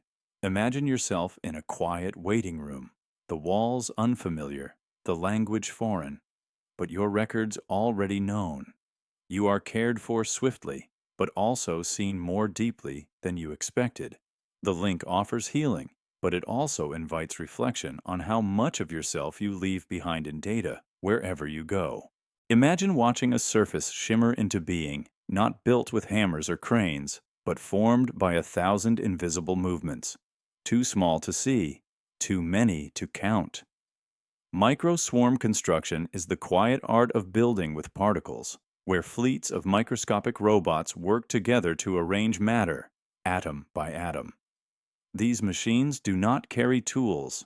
They are the tools, navigating through electromagnetic fields, aligning molecules with precision, and forming structures so exact that even imperfections become part of the design. In earlier times, construction was measured in bricks and beams. Then came prefabrication, automation, 3D printing. Now imagine building not by layers, but from the inside out, scaffolding growing from molecular edges, repairs happening beneath the surface without ever disturbing the whole. You may picture a swarm moving through a damaged bridge or spacecraft, silently reshaping its internal lattice, strengthening it invisibly. There is no noise, no visible labor, only change. These microswarms do more than build. They adapt. They can dissolve and reform, swarm around damage and rebuild it from within, shape custom structures in places once unreachable, within the body, on distant planets, beneath the sea. The material itself becomes intelligent, dynamic, constantly under quiet revision. And yet, their silence poses questions. Who controls them? How do we monitor the builders once we cannot see them? At what scale does creation become indistinguishable from emergence? Still, the potential remains breathtaking. Micro-swarm construction marks a shift not just in how we build, but in how we think of structure itself, not as static, but as living, responsive, and born of motion too small to notice. Imagine yourself at the edge of a long task, a project at work, a daily routine, a distant goal you once set. Human motivation, though powerful, often rises and falls like the tide. A spark of energy may carry you forward for weeks, only to fade into hesitation or fatigue. For centuries, people relied on discipline, rituals, or the encouragement of mentors to sustain momentum. Yet even the strongest wills falter when the path stretches too far. Now picture an unseen companion working quietly beside you. An artificial intelligence, not commanding, but adjusting. It notices when your attention drifts, when progress stalls, when the pace no longer matches your energy. Instead of scolding, it reshapes the goal. A daunting milestone breaks into smaller steps. A routine task shifts into a form that better suits your mood. The system does not demand more than you can give. It ensures that what you give continues steadily without collapse. In daily life, such guidance would feel subtle. A gentle reminder to pause, a suggestion to redirect focus, an encouragement phrased in words that resonate with your past choices. Imagine the quiet comfort of feeling nudged rather than pushed, of knowing that your drive is maintained not through pressure, but through balance. Over time, the rhythm of effort becomes smoother, less a cycle of peaks and valleys, more a steady current carrying you forward. Yet a paradox rests here. If motivation is continually adjusted from outside, how much remains truly your own? Is progress more authentic when it springs from struggle, or when it flows with gentle guidance? Drift, with the thought that perhaps the measure is not in the source of drive, but in the path it allows you to complete, the steady unfolding of goals shaped to fit the quiet persistence of human effort. Imagine yourself sitting still, no movement, no touch, no voice, and yet the machine in front of you responds. A cursor glides across the screen. A door opens. A drone shifts direction, not by command, but by thought. Brain signals translate it instantly, shape the world around you without delay. In this space, action begins not in muscle, but in the mind itself. No typing, no speaking, just intention. Daily life becomes gentler, quieter. Someone with limited mobility now paints vivid images using only focus. A pilot adjusts trajectory with a passing thought. Children play instruments that never touch their hands. Imagine adjusting the lighting in your room with the same ease as recalling a memory. Effortless, invisible, direct. The machines no longer feel separate from you. They respond as though they are extensions of your will. Historically, control required layers. Tools in hand, buttons pressed, languages spoken. Later came voice recognition, then gesture tracking. But always there was a delay, a translation from thought to action. Mind-machine interfaces collapse that gap. Electrodes or sensors detect neural patterns and interpret them in real time. Over weeks of learning, the system begins to anticipate your mental rhythms with startling accuracy. And yet, a subtle paradox lingers. If machines respond to your unspoken thoughts, where does privacy end and action begin? You think, and the world reacts, sometimes before you've fully decided. In this new form of control, freedom becomes both vast and delicate. The mind, once a private chamber, becomes a signal, and the machine listens, always listening, always ready. Imagine filling a glass of water, not from a bottled spring, but from your kitchen tap. It looks clear, sounds crisp as it pours, and carries no scent. But now, imagine something else. Hidden just beyond your senses, sensors begin to speak. They detect a microscopic shift in pH, a trace of heavy metal, a sudden drop in oxygen. Long before your body could react, the water has already been flagged, an invisible alarm for what the eye cannot see. Water has always walked a delicate line between life and harm. Flowing rivers once promised purity, but carried unseen parasites. Wells offered cool depths, but sometimes hid invisible toxins. For much of history, purity was guessed at, judged by taste, smell, or trust. But trust, like water, could be easily clouded. Now, embedded sensors, small, silent, tireless, measure the chemistry of flow in real time, not monthly, not weekly, but every second. Neural networks compare current readings to thousands of prior events, spotting patterns too subtle for human eyes. A sudden change in conductivity might signal runoff from a distant storm. A faint electrical shift could hint at a slow, dangerous leak from an aging pipe. The paradox is clear. What we once accepted as safe by habit now reveals its secrets in constant whispers. Yet with that awareness comes anxiety. When every molecule is monitored, do we ever truly feel safe again? Or does the comfort of unknowing sometimes feel lighter than the weight of constant data? Still, the promise remains quiet and profound. To drink without doubt, to trust not blindly, but wisely.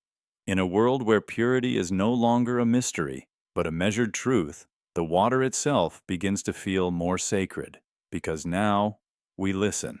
Imagine a village once trapped in silence, roads unpaved, schools underused, markets thinning year by year, not for lack of effort, but for lack of rhythm, of timing, of foresight. Generations tried and tired, only to watch the same patterns return. Now, a shift begins, not with sudden wealth, but with something quieter. Data. Patterns, once invisible, become maps.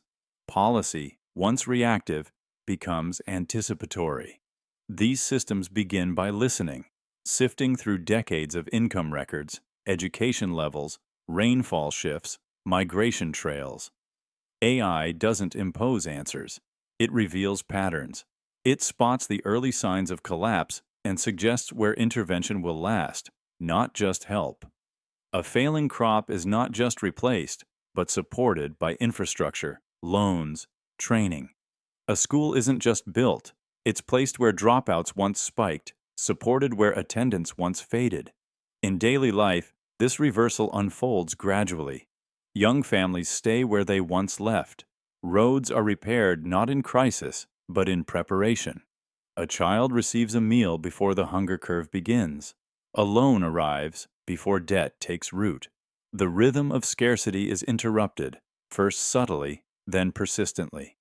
And yet, even in this growing stability, a quiet question lingers. Can prediction alone break patterns shaped by history, power, and pain? Imagine walking through a once struggling town, now paved, now lit, now humming with quiet commerce. The data helped, but the story remains human. A reversal is not just in numbers, but in belief. Believing that decline is not destiny, and that systems, if they listen well enough, can finally learn to lift instead of record the fall. Imagine walking through a forest where everything appears calm, leaves rustling, birds calling, rivers flowing steadily. But unseen patterns are shifting. The trees absorb slightly less carbon. The birds migrate days too early. The river carries just a trace more sediment. To the human eye, these signs are too subtle to detect. But artificial intelligence now reads them like a language, tracking data across vast regions, identifying early warnings of ecological collapse long before the crisis becomes visible. In the past, environmental disasters struck suddenly. Fish dying in poisoned streams, crops withering in unexpected drought, coral bleaching overnight into ghostly white. Scientists could only study the aftermath. But now, AI sifts through satellite feeds, soil records, animal migrations, even the soundscapes of forests, searching for deviations that suggest imbalance. Imagine a system that detects when insect populations drop below a silent threshold, or when plant blooming cycles slip quietly out of sync. These insights allow time to respond, not with panic, but with planning. Local authorities reroute water flows. Farmers shift planting schedules. Marine sanctuaries are expanded just as stress reaches the tipping point. The goal is not to stop change, it is to stay ahead of it, to act before collapse becomes cascade. Yet with foresight comes responsibility. Who listens to the warnings?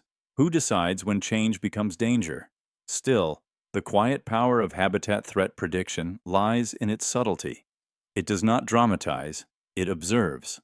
It reminds us that collapse is rarely sudden, but built from unnoticed trends, and that with attention, intelligence, and care, damage can be softened, perhaps even prevented altogether. Imagine a library where shelves never gather dust, where books do not rest in fixed order, but shift silently through the night.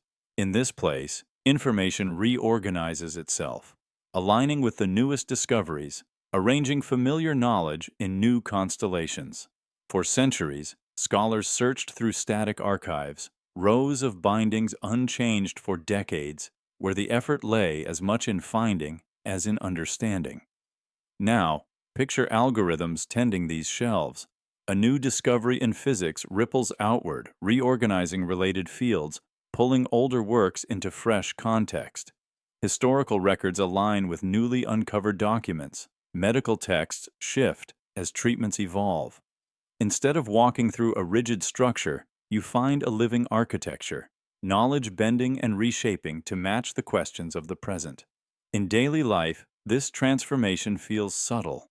A researcher searching for answers no longer sorts through obsolete data. A student finds not just the next reference, but the most relevant connections, as if the library itself had been listening. Imagine the quiet relief of exploring knowledge not as a maze, but as a path that gently clears itself ahead of you. Yet a paradox lingers.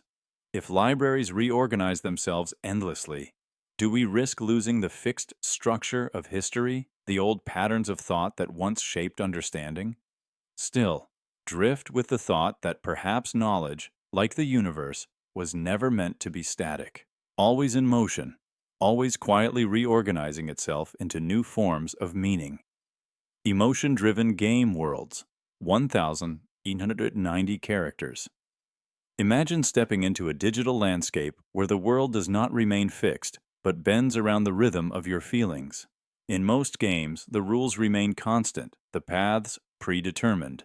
Yet human emotion is never so steady. It rises and falls, surges with excitement, fades into quiet reflection. For centuries, play has been designed for the many, not the individual. Now, picture worlds that listen. Sensors trace the pace of your breath, the inflection of your voice, the rhythm of your heartbeat. If frustration rises, obstacles ease slightly, allowing calm to return. If wonder stirs, the environment expands, unfolding new vistas to match curiosity. Forests grow darker when you carry fear, brighter when you lean into joy. The game is no longer a separate stage. It becomes a mirror of your inner state. In daily life, such an experience would feel uncanny, yet comforting. No two players would inhabit the same world, for no two emotions flow alike.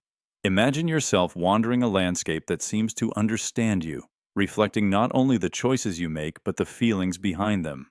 Yet a paradox waits quietly.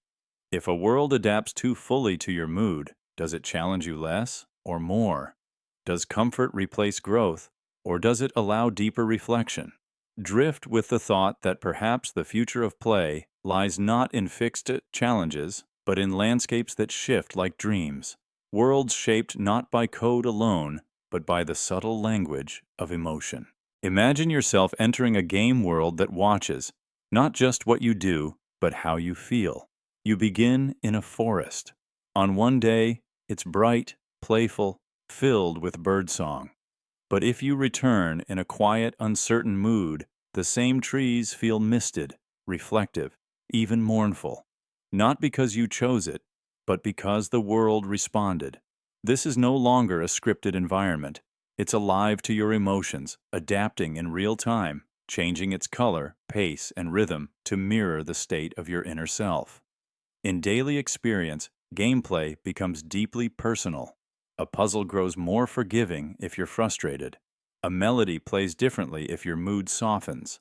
Characters remember not just what you did, but how you seemed to feel while doing it.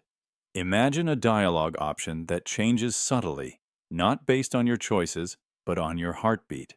The game senses whether you're restless or calm, engaged or withdrawn, and the path shifts accordingly.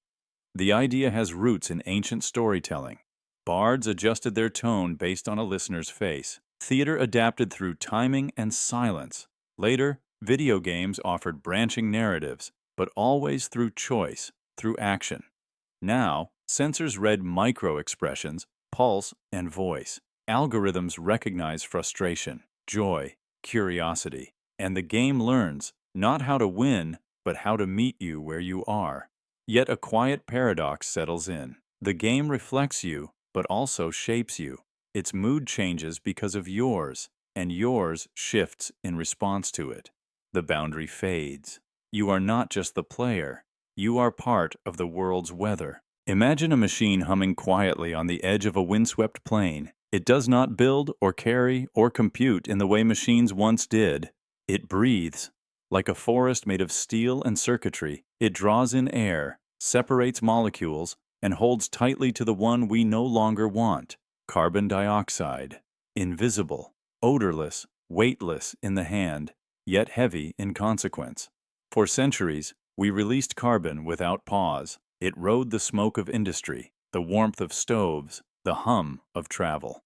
Now, we ask machines to reverse the exhale, to inhale for us, to balance centuries of emission with decades of extraction.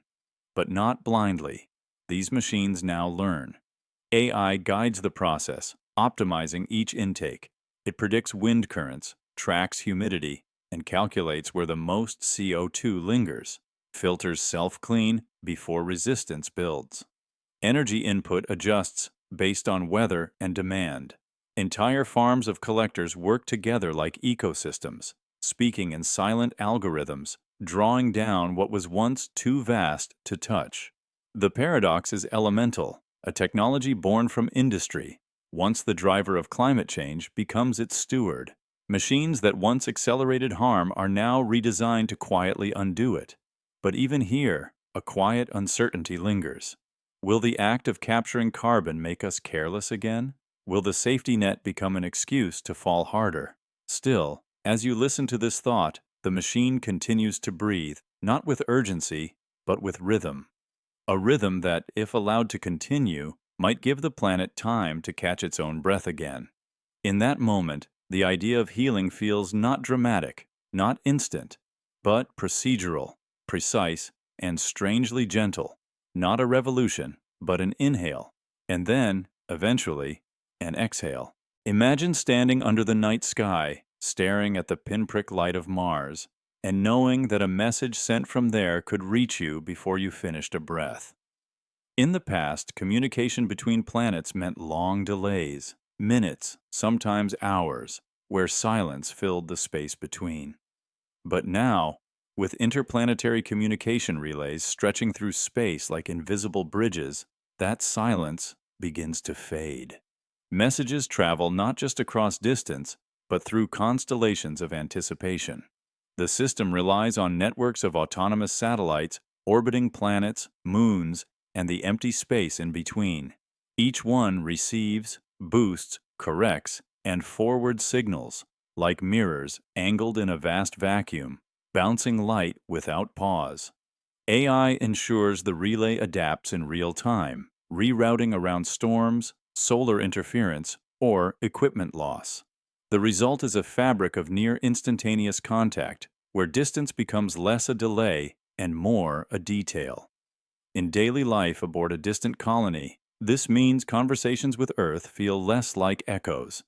Engineers consult with teams on two worlds. Families exchange greetings between planets. A question whispered on Phobos may be answered before the dust settles. Scientific discoveries can be shared without waiting for a launch window. And yet, the presence of constant contact brings a quiet reflection. If voices can now travel freely across millions of kilometers, does space still feel vast? Imagine yourself far from home, the red dust of Mars beneath your boots, a familiar voice in your ear. The loneliness softens, but so does the frontier. Interplanetary relays do more than link signals. They tether us emotionally, turning exploration into conversation and distance into something we've learned to fold. Imagine a hand that cannot move suddenly responding to thought. A limb long still, now twitching, flexing, rising, guided not by muscle, but by intention. Neural prosthetic control bridges damaged pathways between mind and body, using artificial intelligence to interpret brain signals and translate them into motion. For paralyzed patients, it is not magic. It is the quiet restoration of a connection lost. In earlier times, injury meant permanence. A severed spinal cord closed a door, often without hope of return. But now, electrodes placed near the brain detect intention, faint electrical echoes of movement that never reached their destination. AI listens to these echoes, learns their patterns, and responds. Imagine a patient thinking about raising their arm, and the machine recognizing that signal, sending it to a robotic limb or reawakening dormant muscles with targeted stimulation. It is not instant, but over time, intention becomes action. The process is intimate and patient. Each mind speaks a different electrical dialect.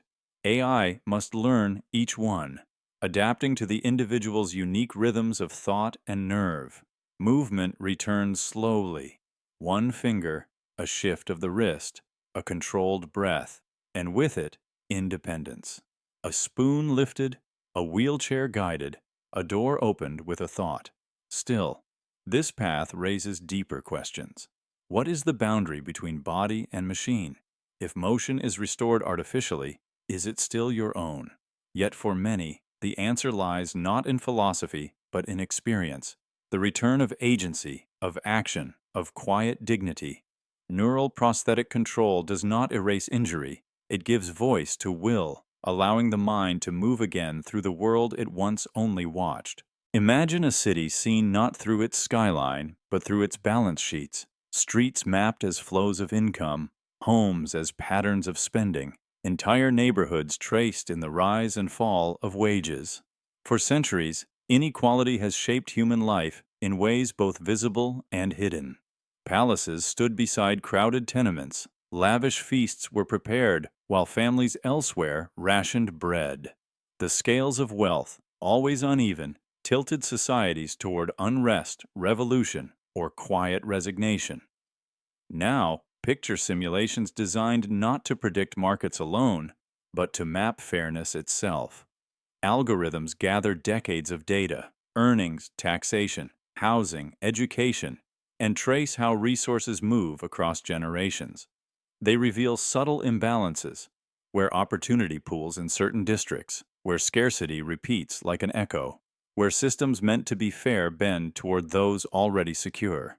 In these models, inequality is no longer an abstract complaint, but a landscape, measurable and visible. In daily life, such tools might guide policy quietly.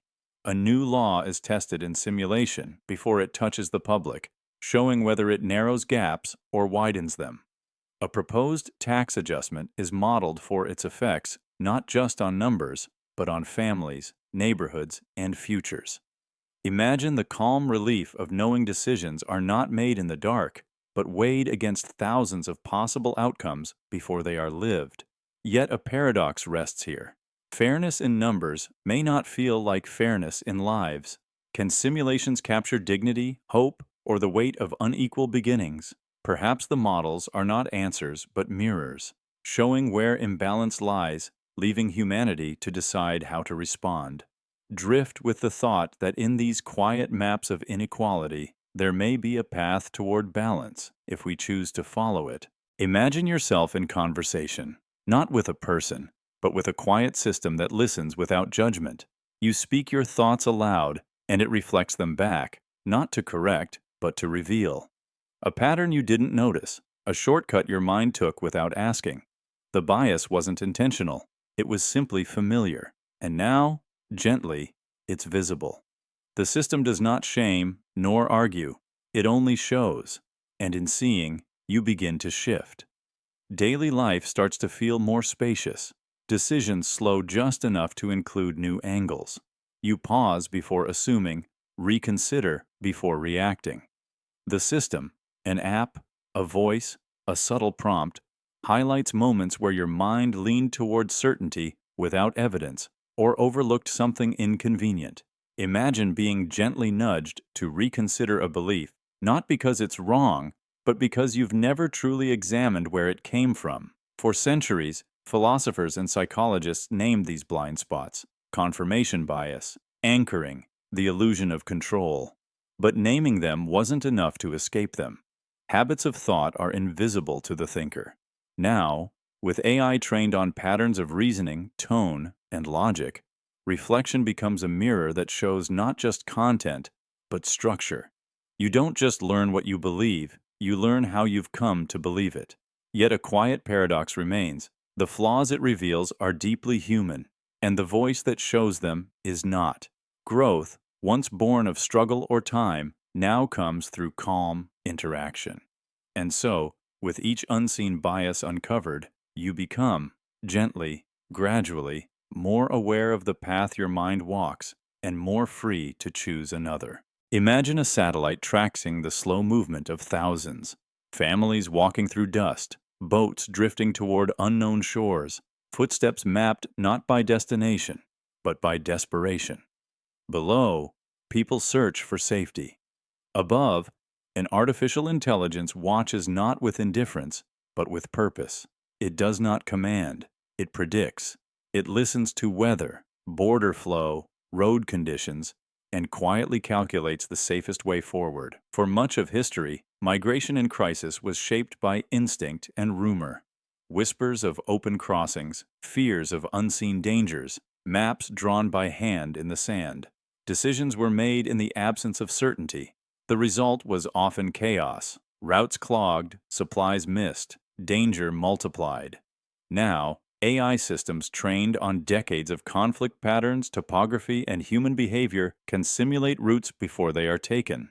They forecast flood zones and food shortages, anticipate roadblocks and overcrowding.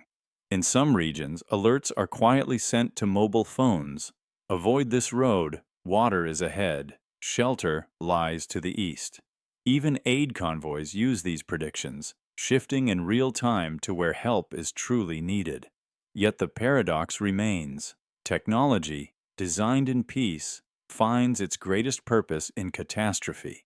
A machine may never know fear or loss, yet it becomes a compass for those living through both. But even with perfect data, no path is without cost. To guide is not to guarantee, and the presence of prediction cannot erase the absence of home. As you picture this, migration feels less like movement and more like memory, of places left, of safety imagined, of hope recalculated moment by moment. In the silence between decisions, AI becomes not a savior, but a signal, a whisper in the storm, tracing the faintest route toward survival. Imagine standing before an audience, your voice steady, your thoughts prepared, yet somewhere in the middle of a sentence, you sense a falter. A point could be stronger, a word better chosen. And then, without interruption, a small prompt appears in your peripheral vision, a tone shift suggested, a counterpoint noted, a rhythm adjusted. This is real-time debate coaching, where AI listens not to replace, but to guide, gently and invisibly, as a quiet mentor standing just behind your thoughts. The system observes everything, your pacing, your pauses, your inflection. It tracks audience reaction through subtle cues, posture shifts, eye movement, micro-expressions.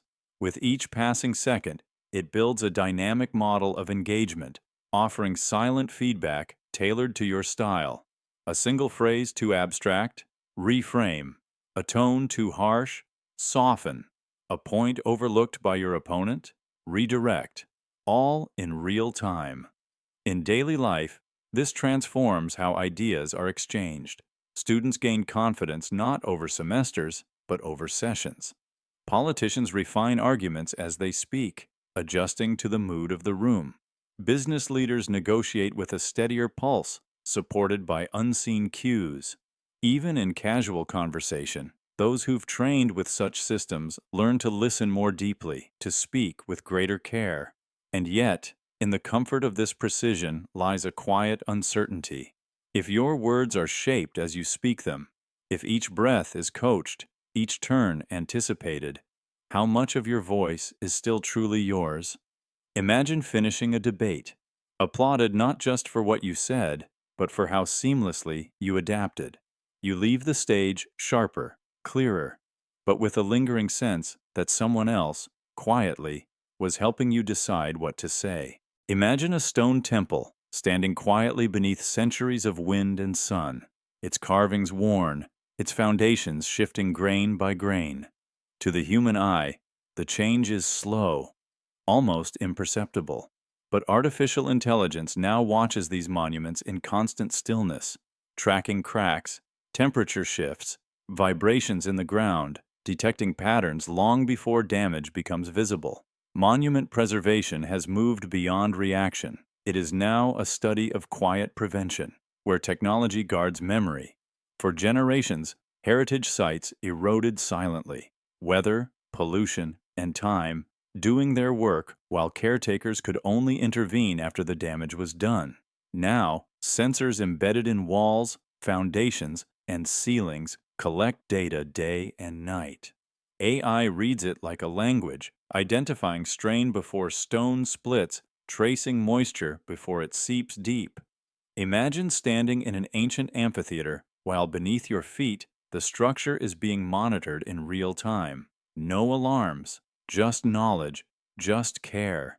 This isn't restoration, it's listening. Listening to wood expanding, paint fading, iron rusting. Each material leaves a trace. AI combines them into a picture of health, adjusting airflow, suggesting reinforcement, alerting when human hands are needed, not in emergency, but in anticipation. In this way, cultural landmarks become more than relics. They are living records, supported by invisible allies. And through this quiet vigilance, places that once marked empires, revolutions, and rites of passage are kept standing, not simply as tourist sites, but as active connections to the shared story of humanity. A story that now continues, not despite time, but with it. Imagine driving along a familiar road where cracks spread like veins across the surface, where bridges sag under unseen strain, where repairs are promised but arrive years too late. For centuries, infrastructure has carried the weight of civilization, yet its decline has been slow, uneven, and costly. Workers toiled in daylight, closing streets for weeks, while communities adjusted to delays, detours, and the long rhythm of waiting. Now picture a quiet transformation. When evening falls and traffic ebbs, autonomous crews emerge. Machines scan roads with precision, mapping fractures invisible to the eye. Robotic arms spread new layers of material, drones inspect bridge supports, and fleets coordinate silently, each working in rhythm with the others. By dawn, what was damaged the day before stands restored, ready for use. The city wakes to continuity, not interruption. In daily life, this change feels subtle. A morning commuter notices only that yesterday's pothole has vanished. A delivery driver finds the route smoother, faster, unmarked by detours. Imagine the calm reassurance of knowing that what once lingered broken for months now heals overnight, as if the city itself tended to its wounds while its people slept. Yet here lies a paradox. If machines quietly repair our foundations, does the act of maintenance slip from our awareness entirely? When roads never falter and bridges never seem to age, will we forget the fragility beneath the surface? Perhaps the value is not only in speed, but in remembrance, that even automated repair reflects a constant human need for stability, safety, and trust in the ground we walk upon.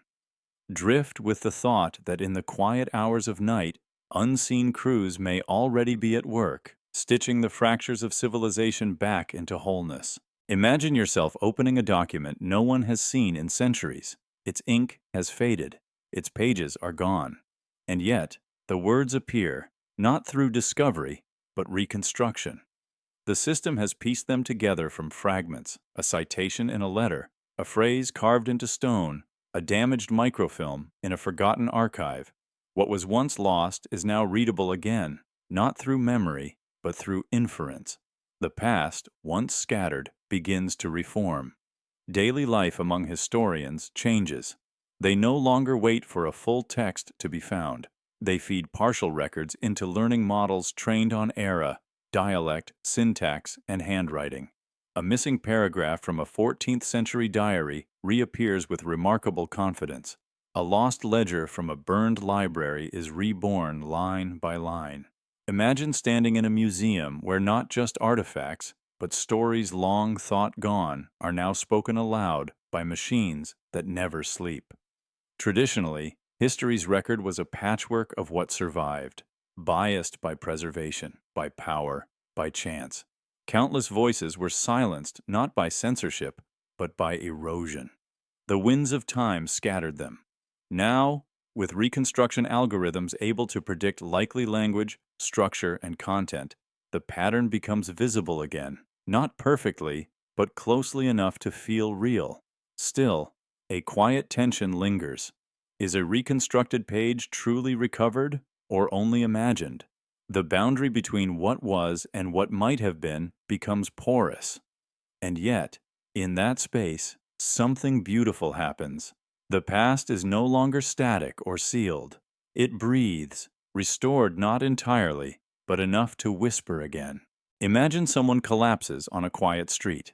There's no one nearby, no sirens yet in the distance, but above, something hears. A signal is sent. Within moments, a shadow passes overhead. A compact drone, humming low, guided by coordinates, urgency, and intent. It lands gently beside the fallen body, unfolds, and begins. Not with panic, not with guessing, but with precision. Emergency medical drones are not replacements for doctors, but bridges. They carry defibrillators, oxygen, trauma kits. Some even speak, their voices calm and even, guiding strangers through life-saving steps until help arrives. And in rural villages, disaster zones, or traffic-choked cities, they often arrive long before sirens ever could. In the past, The minutes between collapse and care were filled only with waiting. Lives were lost not from injury alone, but from distance, delay, or confusion. Now, AI-linked drones predict traffic, fly optimal paths, and adjust routes mid-air.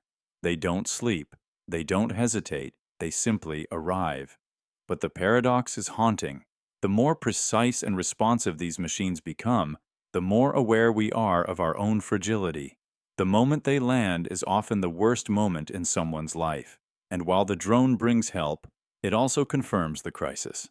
It is a miracle wrapped in machinery, cold metal delivering a deeply human gift, time.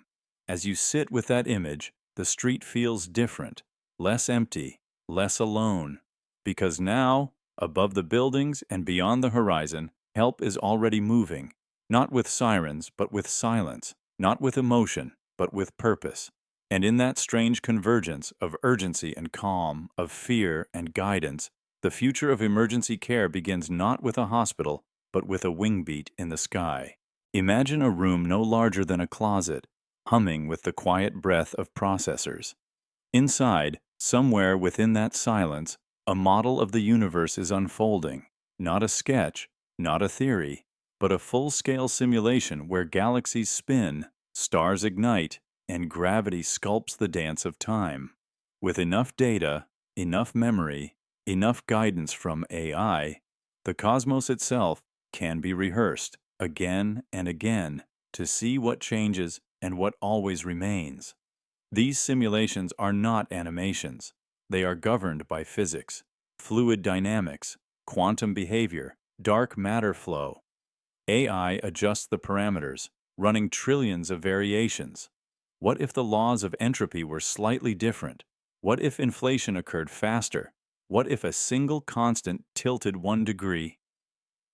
Within hours, outcomes are mapped that would have taken lifetimes to observe. New theories rise and fall in silence, long before they're ever spoken aloud. In daily life, we may never feel this shift directly, but our understanding of space, time, and even our own origins begins to sharpen. Telescopes no longer search blind, they are pointed by predictions. Experiments are refined by simulations that suggest what might be seen. And slowly, the gap between what we observe and what we understand begins to close us. And yet, in this digital cosmos, a quiet question floats at the edge. If we can recreate the entire universe in code, its past, its expansion, its death, then how do we know we're not already inside such a model ourselves? Imagine yourself watching galaxies form within a screen, patterns blooming like frost across glass. The simulation does not end. It branches. It watches itself. It teaches us what might be possible, but also asks, in its silence, whether we've already been living in someone else's answer to the same question.